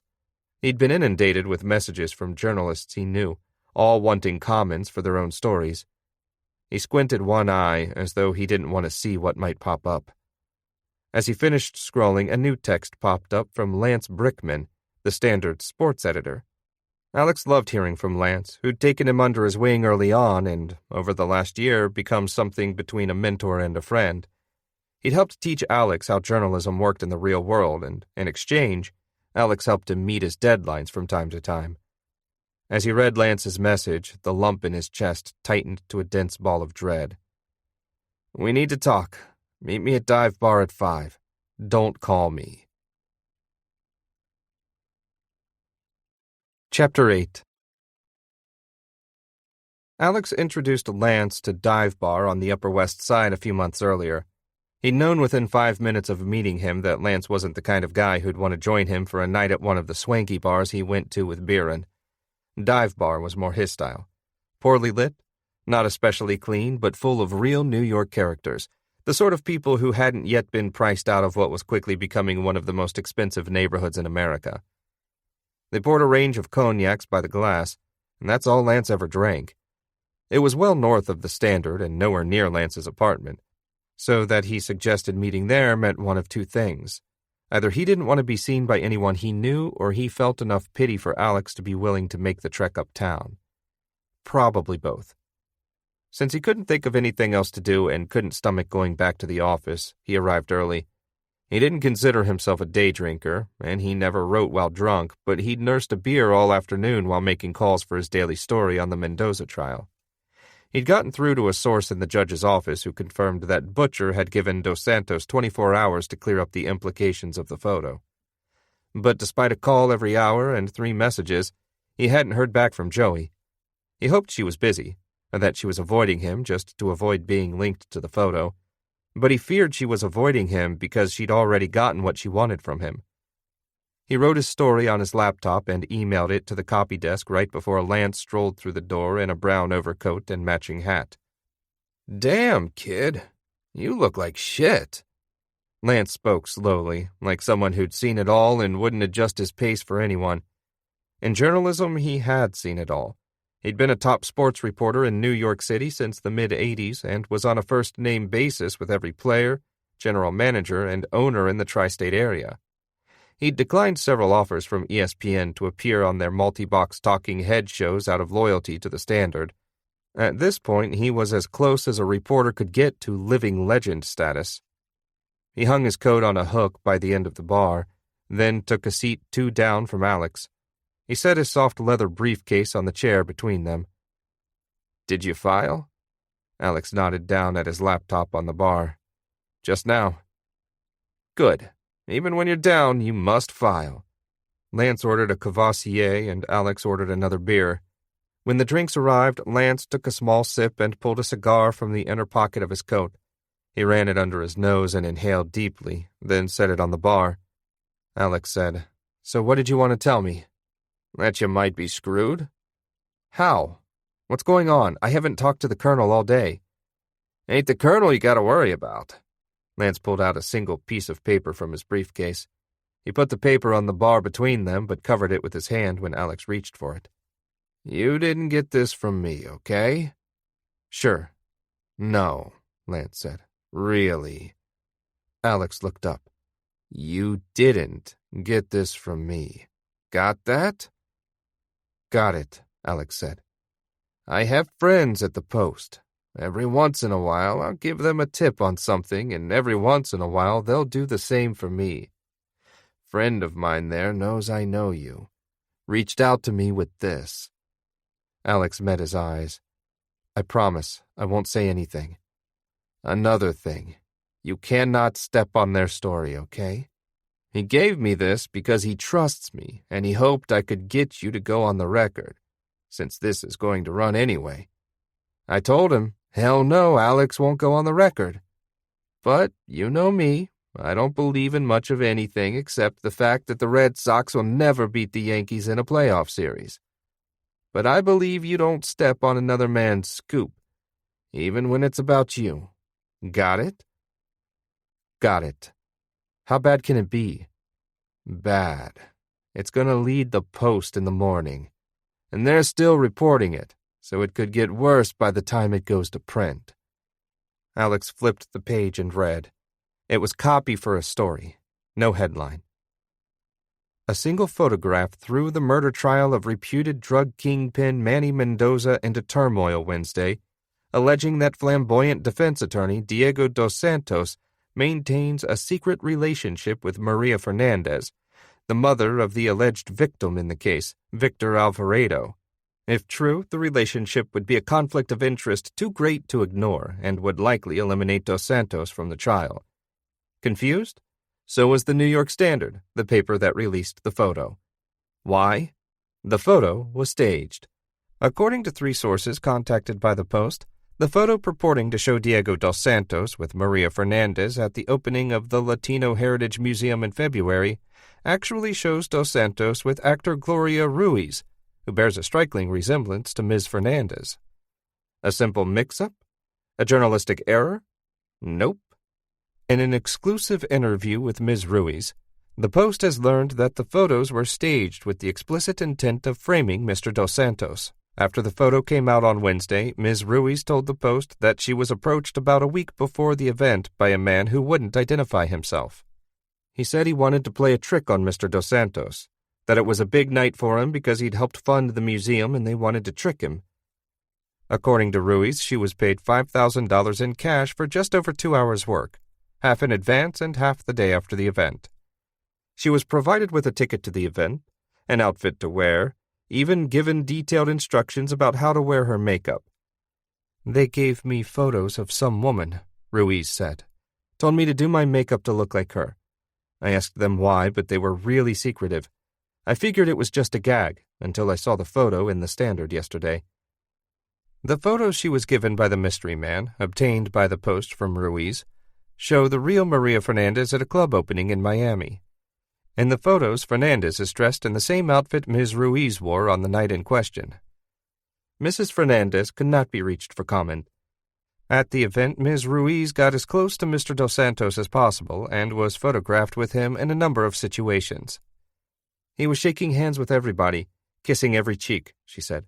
"It was easy to get the pictures with him. He didn't have any idea what was going on." According to Ruiz, she was never told who was ultimately behind the payment, but she added, "I never trust the papers. They got all sorts of hidden agendas, so it wouldn't surprise me if the Standard was out to get Dos Santos." It's unclear at this time who was ultimately responsible for leaking the staged photo to the Standard. Although reporters generally do not have any say over the photos that run with their stories, sources inside the Standard say that court reporter Alex Vane may have been behind a late-night switch, possibly because of a long-standing grudge against Dos Santos. When Alex looked up, Lance was smiling. You don't have a grudge, do you? Are they allowed to just make stuff up? Lance laughed. You started this with that faked photo. The irony's on you. You know how the Post loves to stack puns on top of alliteration on top of cliches? I'm thinking, Vane vanishes from messed up Mendoza trial. Nah, that's no good. How about faked photo finishes full of himself reporter? The story was going to break hard. The public loves murder trials, and they also love media gossip. The story combined both. It was chocolate and peanut butter. If Lance already had it, others did too, and local TV would pick it up soon. The Post had probably paid Ruiz handsomely for the interview and had certainly made her sign an exclusivity deal that meant no other paper could talk to her for a period of time. They'd likely leak the story all over to push up sales of tomorrow's paper. Alex's face could be on court TV by the end of the night. He'd been ignoring calls from unknown numbers all afternoon, and now he knew why. He slid the paper back to Lance, who crumpled it and put it back in his briefcase. How bad can this get? Alex asked. You know the difference between negligence and actual malice? I remember something about Paul Newman sleeping with Sally Field in some movie about that sort of thing or something or other. Yeah, I think I missed that day in journalism school. When you get something wrong, if the person decides to sue you for libel, he has to either prove that you acted with negligence or that you acted with actual malice. Since Dos Santos is a public figure, the legal standard would be actual malice, and it means that in order for him to win a case against you, he'd need to prove that you knew the information was false before you published it. Which I didn't. Yeah, and it's even more complicated because proving you were behind the photo is tricky, since you're not the photo editor or the caption writer. But he could go after Susan, right? Technically, she wrote it even though it was my idea. He could, but it ain't likely. Colonel will run a retraction, and the Standard's legal team is already working on a formal letter of apology to Dos Santos for the mistake. He paused and sipped his cognac. But there's another issue. What? Butcher. Alex stared blankly for a moment before it hit him like a punch to the stomach. Contempt of court? Lance nodded, frowning. There's no guarantee, but I'd be surprised if you don't hear from him by tomorrow morning. Chapter 9. Thursday. Alex slept in short, restless bursts all night and finally gave up on sleep and rolled out of bed at 4 a.m., half exhausted, half wired. He'd listened to phone messages from 4 reporters and 2 local TV producers, some asking for a comment about the photo, some asking for a comment on the piece in the Post that everyone seemed to know about. He deleted them all. He dressed, then walked to the deli on the corner and bought a copy of every newspaper. The Times and the Daily News had run small stories on the photo and its effect on the trial, but neither had Gloria Ruiz as a source. The Post had expanded its story slightly, inserting the standard, Alex Vane could not be reached for comment, but they hadn't dug up any new information. In the end, they'd chosen a headline that emphasized the trial more than Alex's error. Caption Catastrophe Creates Courthouse Crisis. The subheader read, Actress paid $5,000 to frame Diego Blanco. They'd run the same photo he'd slipped into the Standard, but added a red arrow and a dialogue box that read, Not Maria Fernandez. He was relieved they hadn't focused on him, but realized it was only because he wasn't well known enough to merit a headline that focused on him. It was all about selling papers. Had Lance made the same mistake, he'd have been ridiculed for days because of the Standard's rivalry with the Post. Lucky for Alex, no one knew who he was. Online there were rumors and speculation, but nothing that expanded on the story. The only piece of note was on legalleaker.com. It confirmed his worst fears. Though it was unlikely Dos Santos could make much of a case for libel, Judge Butcher had a number of options. The blog laid out Butcher's combative history with the press and the multiple cases in which he'd threatened journalists and, in one case, imprisoned one for refusing to testify. After 2 cups of coffee, he tried to go back to bed so he wouldn't have to face the day. and he was too jittery to sleep. At 6:30 a.m., the call came from the judge's secretary. Butcher wanted to see him in his chambers at 8 a.m. sharp. A secretary showed Alex into Butcher's office, a wood-paneled room on the second floor of the courthouse. He'd been there once for a brief meet and greet when he got assigned to the court for the Standard, but he wasn't sure Butcher even remembered him. The meeting had taken place with 4 other reporters, and Alex hadn't done more than shake Butcher's hand before being subjected to a lecture about journalistic ethics that ended with the admonition, "Don't mess around with my jurors. Don't mess around with my lawyers, and do not mess around with the integrity of my trials." Butcher sat with his feet up on a large desk, staring down seriously at a stack of papers on his lap. He pulled off his glasses and set the papers down as Alex took the seat across from him. Alex had braced internally for the storm likely to rain down on him, so he was surprised when Butcher said, "I've just spoken with your editor." He hadn't smiled, but he hadn't spat venom as expected either. "Thank you. Good to hear. What did he say?" "Calm down, son." Alex was practically shaking. Ever since Lance had pointed out that Butcher might want to speak with him, his mind had been swimming with 3 words: contempt of court. He'd spent much of yesterday evening reading about the intricacies of First Amendment law and other statutes related to journalists. He'd have mastered these topics in journalism school had he not skipped class so much. The First Amendment protected his right and the right of the Standard to publish almost anything it wanted. Neither the police nor any agency of the government could legally stop him from publishing something, even if it was false. But it didn't protect the Standard or Alex from the consequences of those publications. So just as the Standard could print false news about someone without the government intervening, that someone could sue the Standard for invasion of privacy, libel, or a host of other violations related to the publication.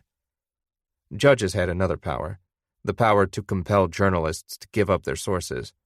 Though many cases had been fought over this issue and news organizations had taken it all the way to the Supreme Court, the bottom line remained the same. If Judge Butcher had a compelling legal interest in forcing Alex to testify about where he got the photo, he could do it. Alex's right to stay silent wasn't protected by the First Amendment. Butcher slid a stack of papers around on his desk. "Baxton called me to go to bat for you. You're lucky, because I was planning on kicking the shit out of you the moment you walked through the door. Legally speaking, of course. You must have powerful friends." He didn't know what to say. "Here's the situation. The publication of that photo almost forced me to declare a mistrial. And 10 minutes ago, I'd planned to throw you in jail for interfering with my trial. The fact that it was false, and my hunch is that you knew it was false." He tried to interrupt, but Butcher held up a hand. "No, Alex, it's my time to talk. You've done enough. The fact you probably knew it was false meant you deliberately tried to have Mr. Dos Santos thrown off a case. You tried to assist a defendant in walking free in one of my trials. And even if you didn't know the photo was fake, which I'm sure is why you're sitting in front of me looking like the kid in class who just can't wait to be called on, the effect is still the same." Butcher stood abruptly, and Alex stood as well, not knowing what was going on but hoping the conversation was over. "Sit down." The judge stepped around the desk, paced for a moment, then stopped to stare at a wall of diplomas. "Are you telling me you didn't know the photo was fake?" "Yes, sir. No, I didn't know." "That's what your editor said as well. That you are a fool, not a criminal." He tapped a fingertip on the glass frame that held one of his diplomas until Alex turned around. "I've decided I'll let you go with the slap on the wrist. I'm going to believe you didn't do this intentionally. Baxton has always been straight with me. He's a military man and I trust him. He knows the consequences of lying to a judge. But someone staged those photos and leaked them to you with the express intent of disrupting this trial." "It might have been a mistake," he offered weakly. "You got set up, son. And the more you speak, the more naive you sound, and the more I believe that you weren't in on it. Hard to believe the Standard gave you this job." He tried to defend himself, but nothing came out. "In any case, I'm going to let you off as long as you tell me who gave you the photo." His first instinct was to leap up and tell Butcher everything. "My source, Your Honor, was Josephine Bonner," he'd say. But the moment he imagined himself doing this, two different alarms went off in his head. The first was self-protection. If he told Butcher that Bonner was his source, the hammer would fall on Bonner next. The judge was unlikely to be so gentle with her. He still didn't know if she'd known the photos were staged. She wasn't calling him back. But even if she didn't, it could derail her career. If Bonner fell, people would look into her relationship with Alex. The whole story could spin out of control. He saw the headline, "Prissy Prosecutor Bed's Naive Reporter Manipulates Him into Derailing Trial." The second alarm, to his own surprise, was ethical. Even if he and Bonner weathered the storm, journalists don't reveal their confidential sources. Ever. He'd known that when he was a high school reporter back on Bainbridge Island, and he knew it now. Despite missing half the sessions of his journalism ethics class, and despite the fact that he was happy to bend the rules when necessary, he'd never revealed a source when pressured. Even if Joey set him up, he'd never cave. "Your Honor, first of all, let me say, I appreciate that you're trying to go easy on me. I am going easy on you, trust me. And trust me when I tell you that you do not want me to bring you into court and force you to tell me while I have my robe on. I won't be able to be nearly as nice when the cameras are rolling. And I appreciate that. I take full responsibility for the photo. I imagine Mr. Baxton took full responsibility as well because that's his way. He told me I had to wait, but I snuck in after hours and added it. It's all on me, and I expect to be fired in the next 24 hours. I had no idea the photo was staged, really. I would have nothing to gain and everything to lose from publishing a fake photo. I'm not yet sure if my source manipulated me or if my source was being manipulated by someone else well, I'm not sure what happened." He paused, pissed at himself for what he was about to say. "But I can't tell you where I got the photo."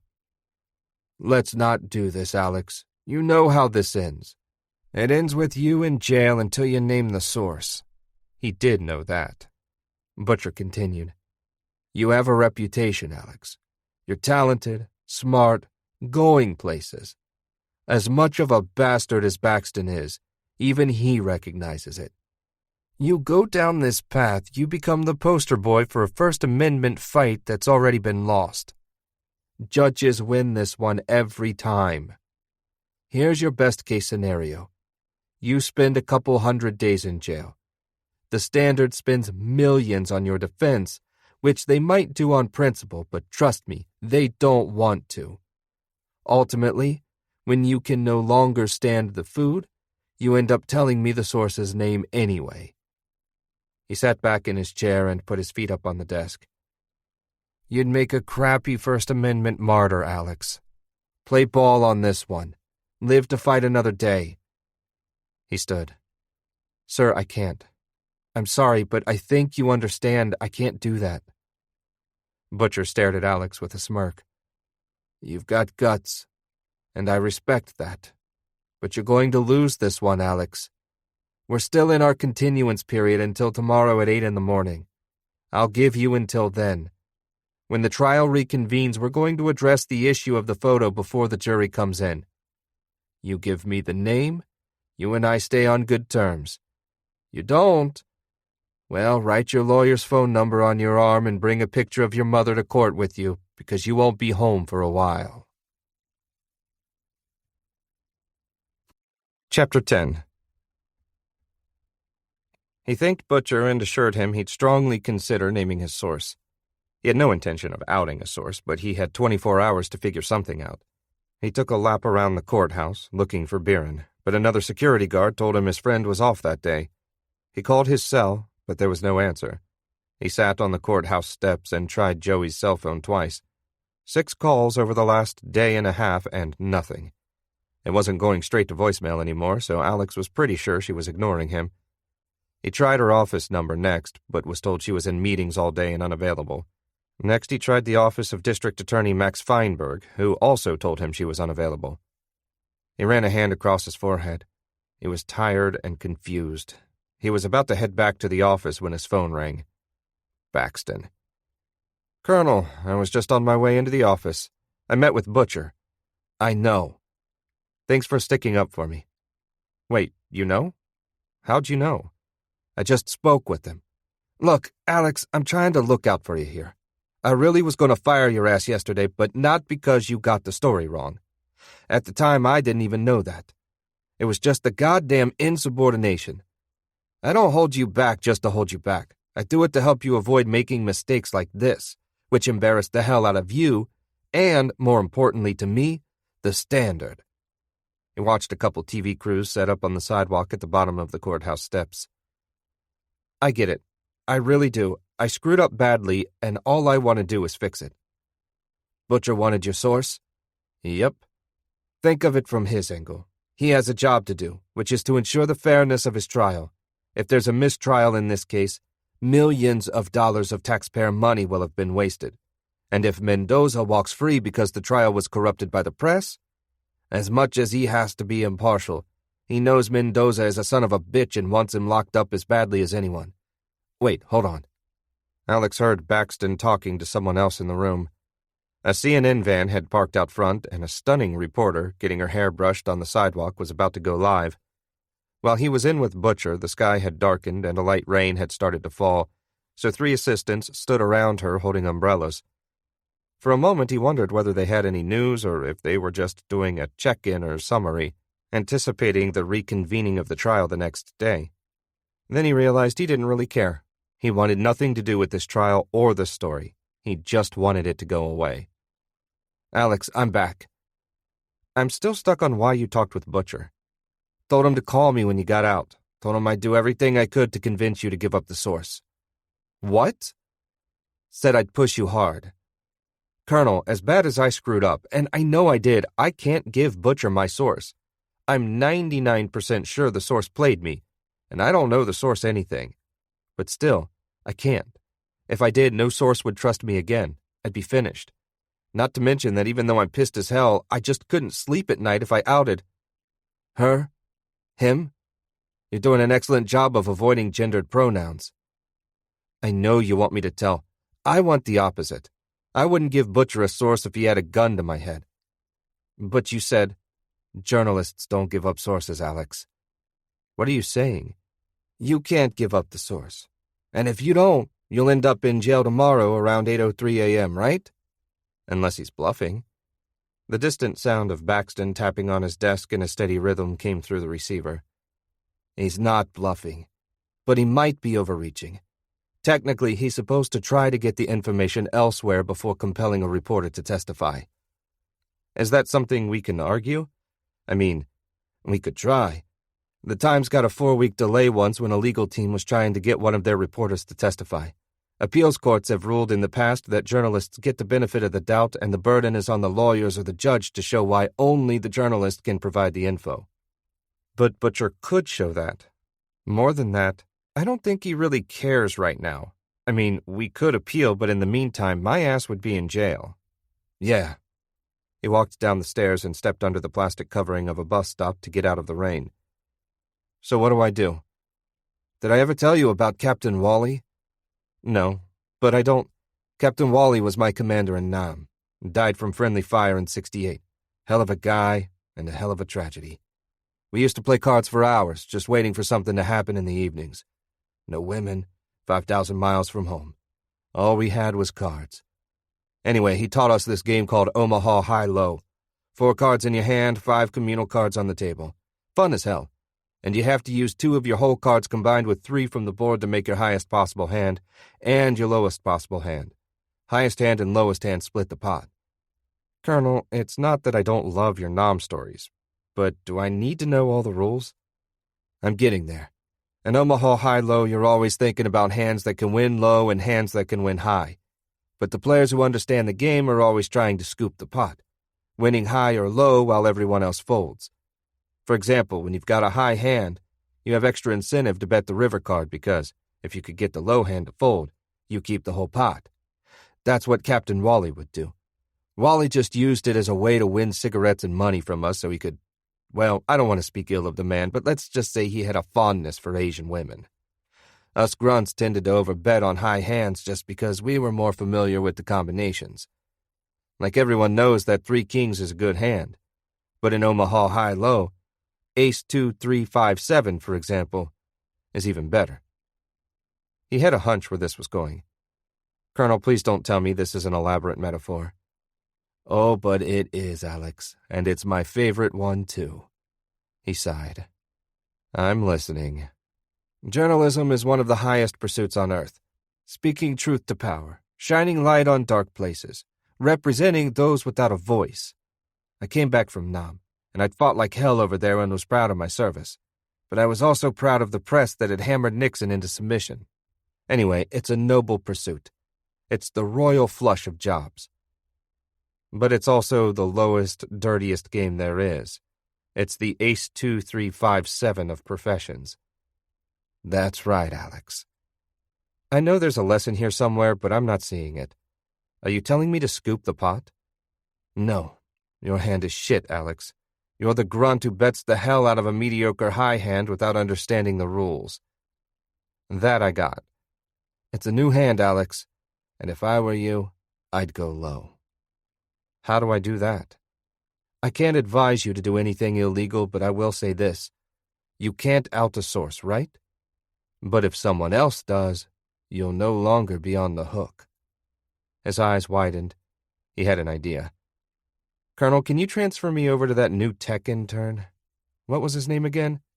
James Stacy. Yeah, let me talk to James.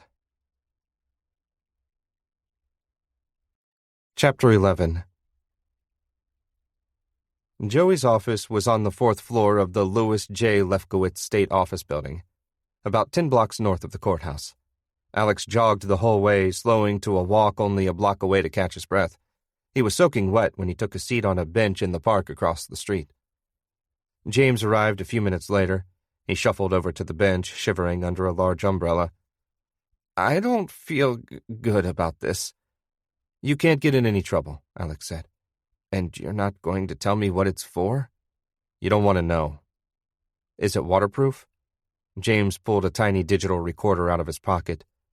It is, and it has 4 hours of recording time on it. I won't need a quarter of that, Alex said. Start it up.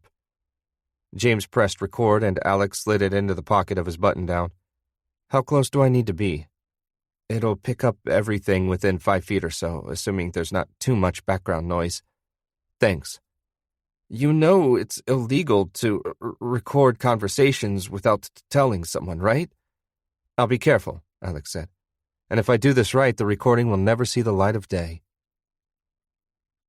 The lobby of the Lefkowitz building was decorated with Egyptian-themed Art Deco tiling and fixtures. Alex approached the security guard at the front desk while reading the sign near the elevators that listed the building's tenants.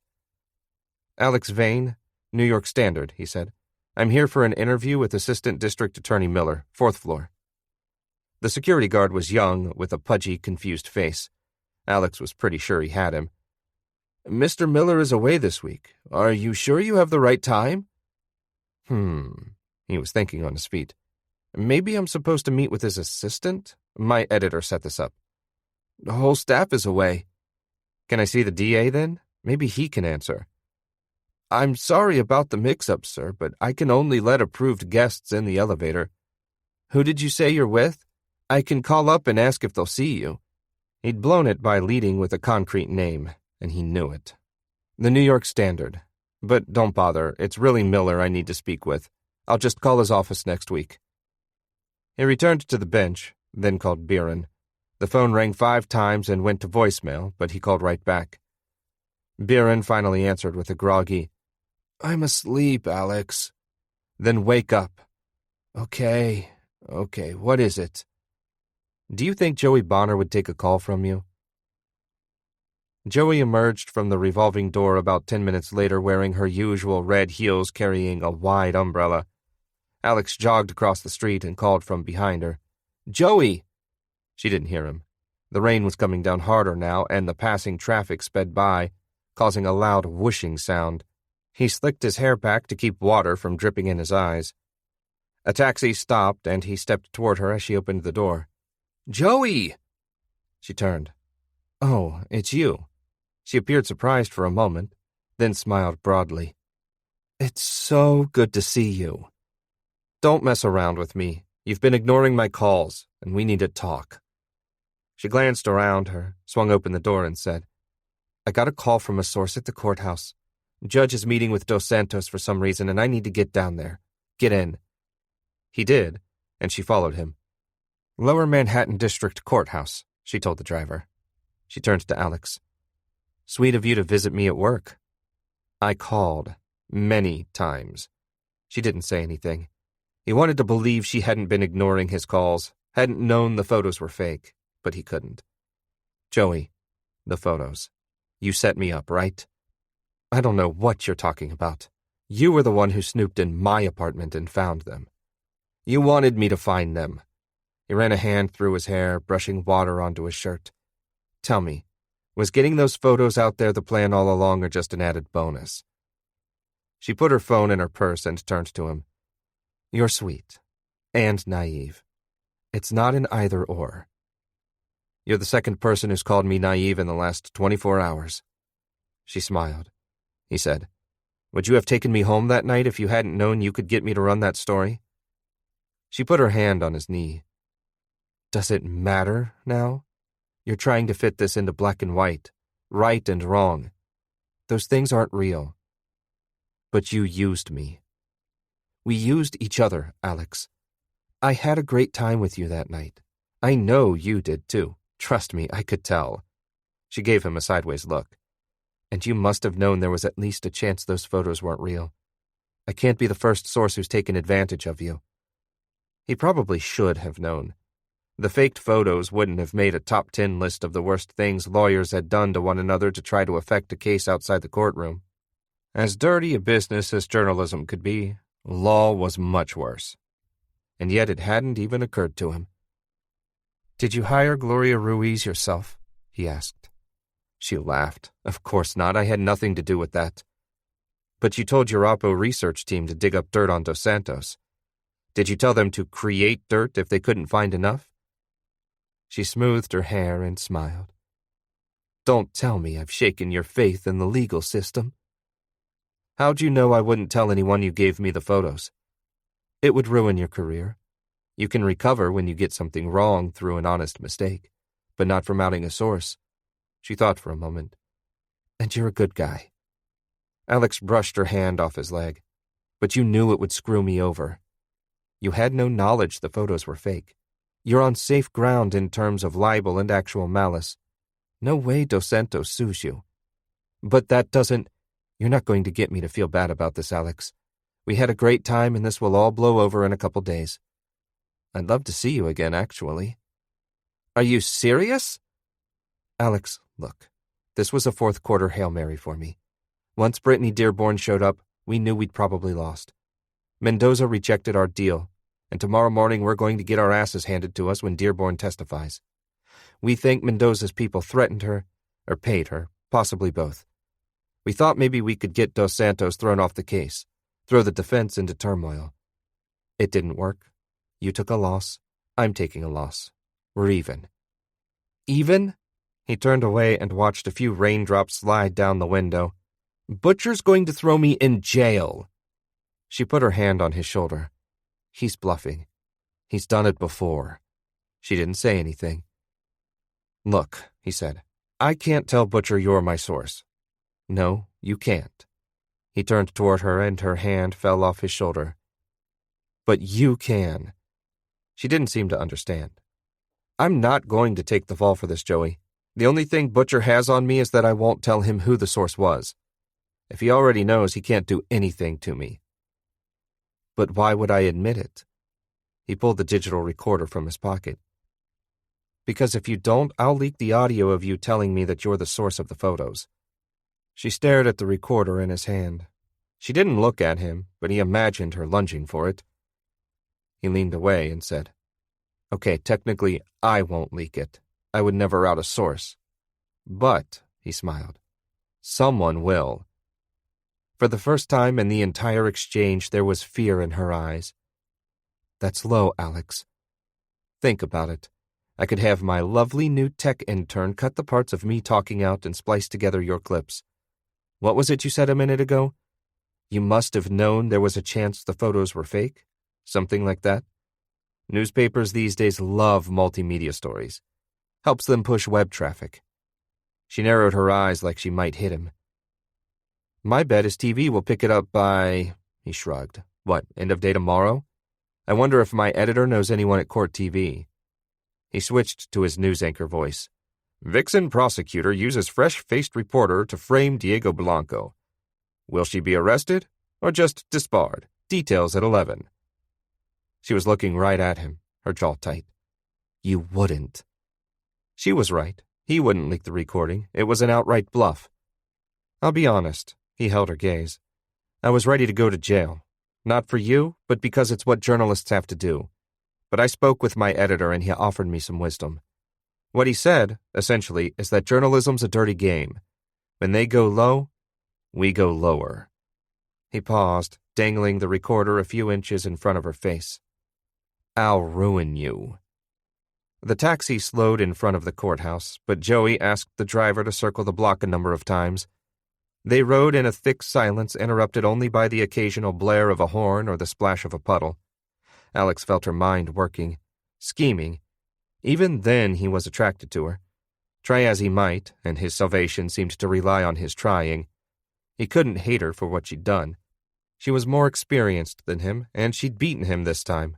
As low as she'd stooped, it was no lower than 100 things Dos Santos had done over the years. He respected the game she played.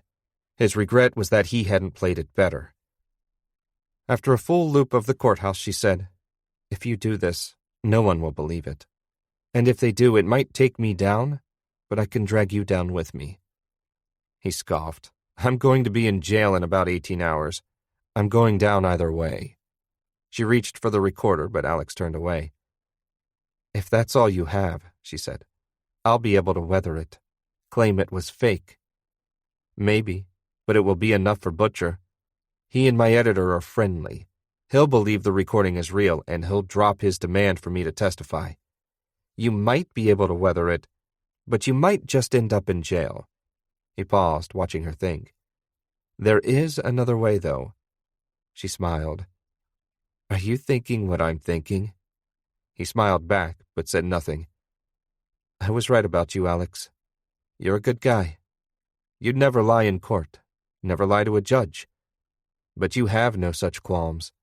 Her grin was genuine. You know, Alex, for the record, I would have slept with you either way. Chapter 12. Friday. The Honorable Judge Butcher surveyed the courtroom, starting with the lawyers. He scanned the spectators and press who were packed into every corner, his eyes slowing only slightly when he saw Alex. Alex was sweating and fidgeting, but he flashed a confident smile, even though Butcher's glare felt like a laser boring a hole through his chest. Butcher had started the proceedings on time, as always, but the room had been packed earlier than ever. He said, I see a press scandal brings even more attention than a murder trial. Interesting. A few in attendance chuckled, and the Post reporter next to Alex whispered, You're famous. Butcher waited for the room to go silent. I plan to move past this issue as quickly as possible so the defense can continue its case. But there have been attempts to interfere with this trial, and the reporter responsible is here today. Like a shot, Joey was on her feet. Your Honor, may I approach the bench? Dos Santos leapt up as well. In response, Butcher merely raised his glasses. It was his, Go on, look. Joey said, Your Honor, I have information about this.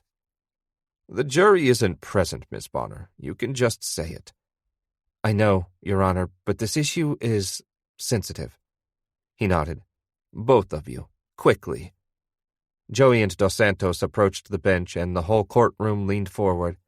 It wouldn't help anyone hear what they said, but they all leaned anyway. Joey seemed to be doing all the talking. After a minute, Butcher took off his glasses, then put them back on. The judge looked even more displeased than usual. When the lawyers returned to their seats, Butcher frowned at Alex, who was holding his breath. Ms. Bonner has informed me that the source of the leaked photo was her office. She's claimed that opposition research by a low-level member of her staff unearthed the photo and sent it, unsolicited. And though it was wildly irresponsible of the Standard to run it without any concrete proof of its validity, I'm not able to charge the reporter who is responsible with anything at this time. Alex's whole body relaxed. She'd done what she'd said she'd do.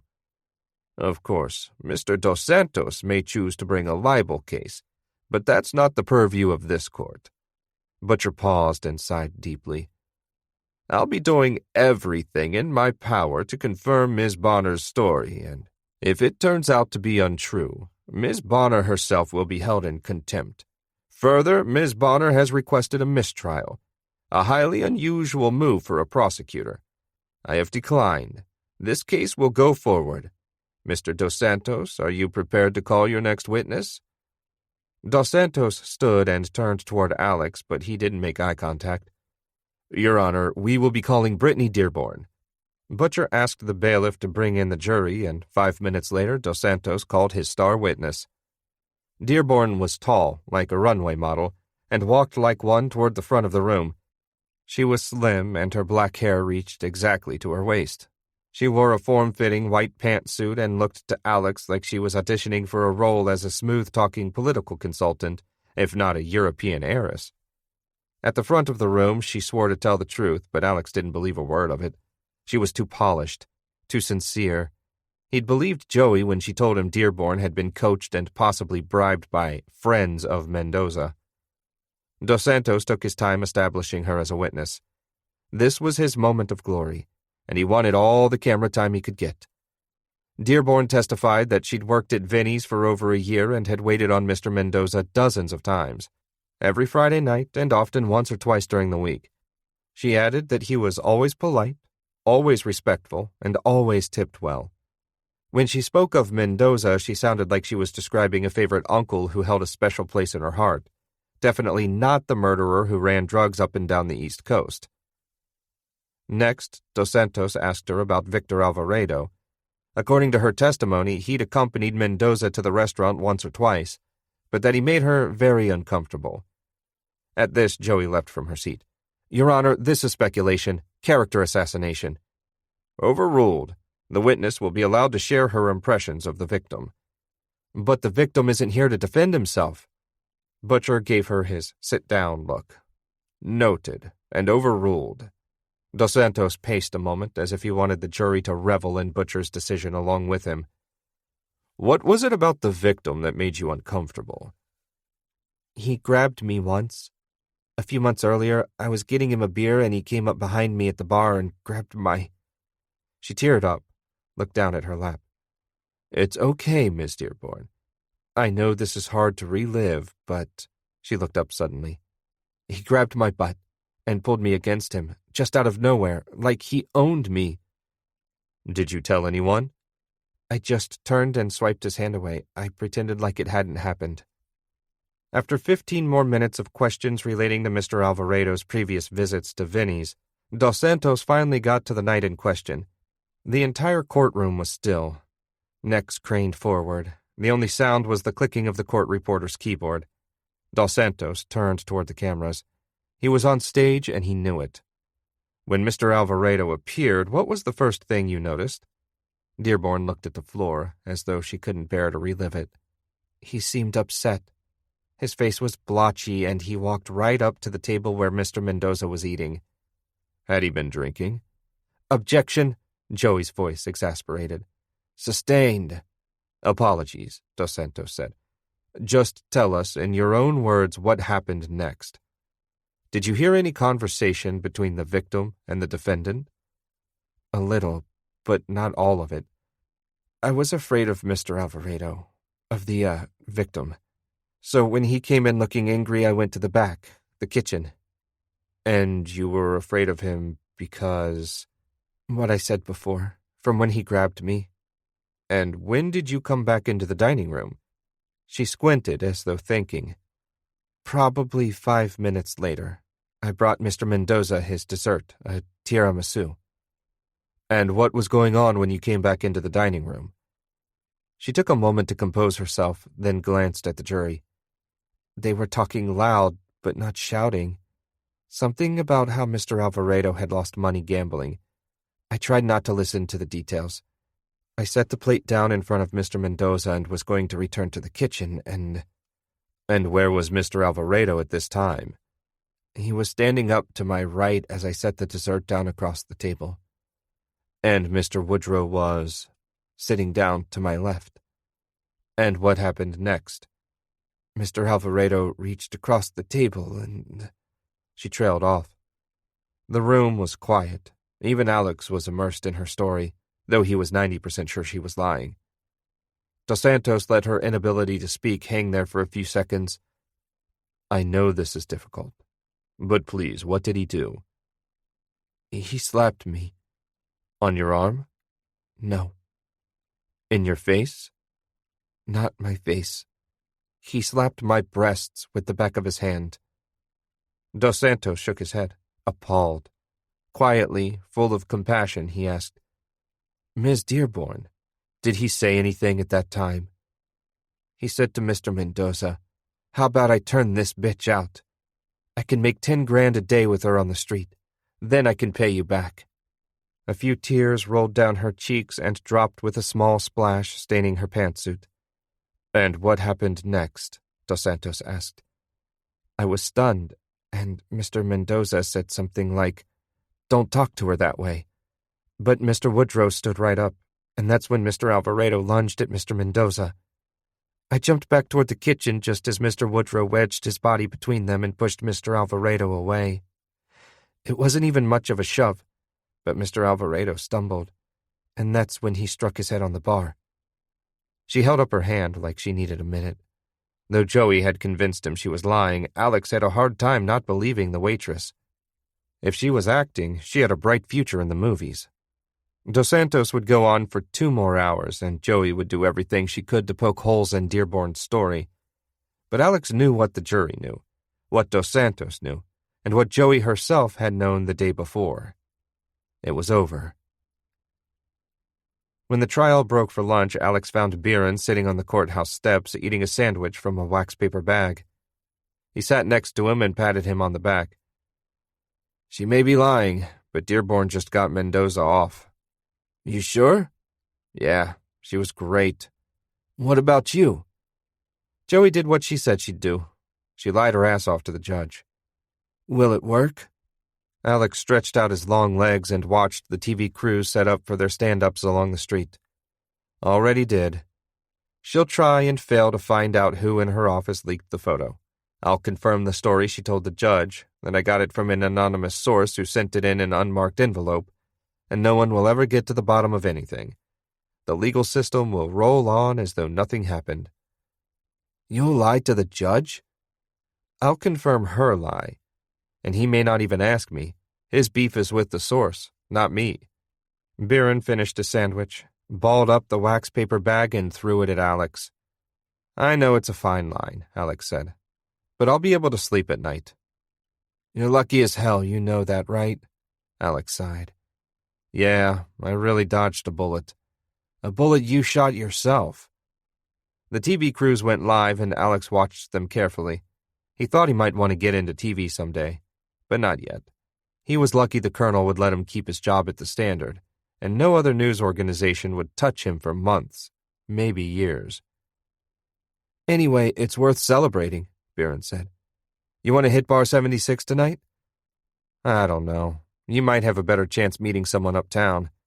I think I'm going to stop hanging out at the bars near the courthouse. Not worth the trouble they get me in. Let's try Dive Bar, okay?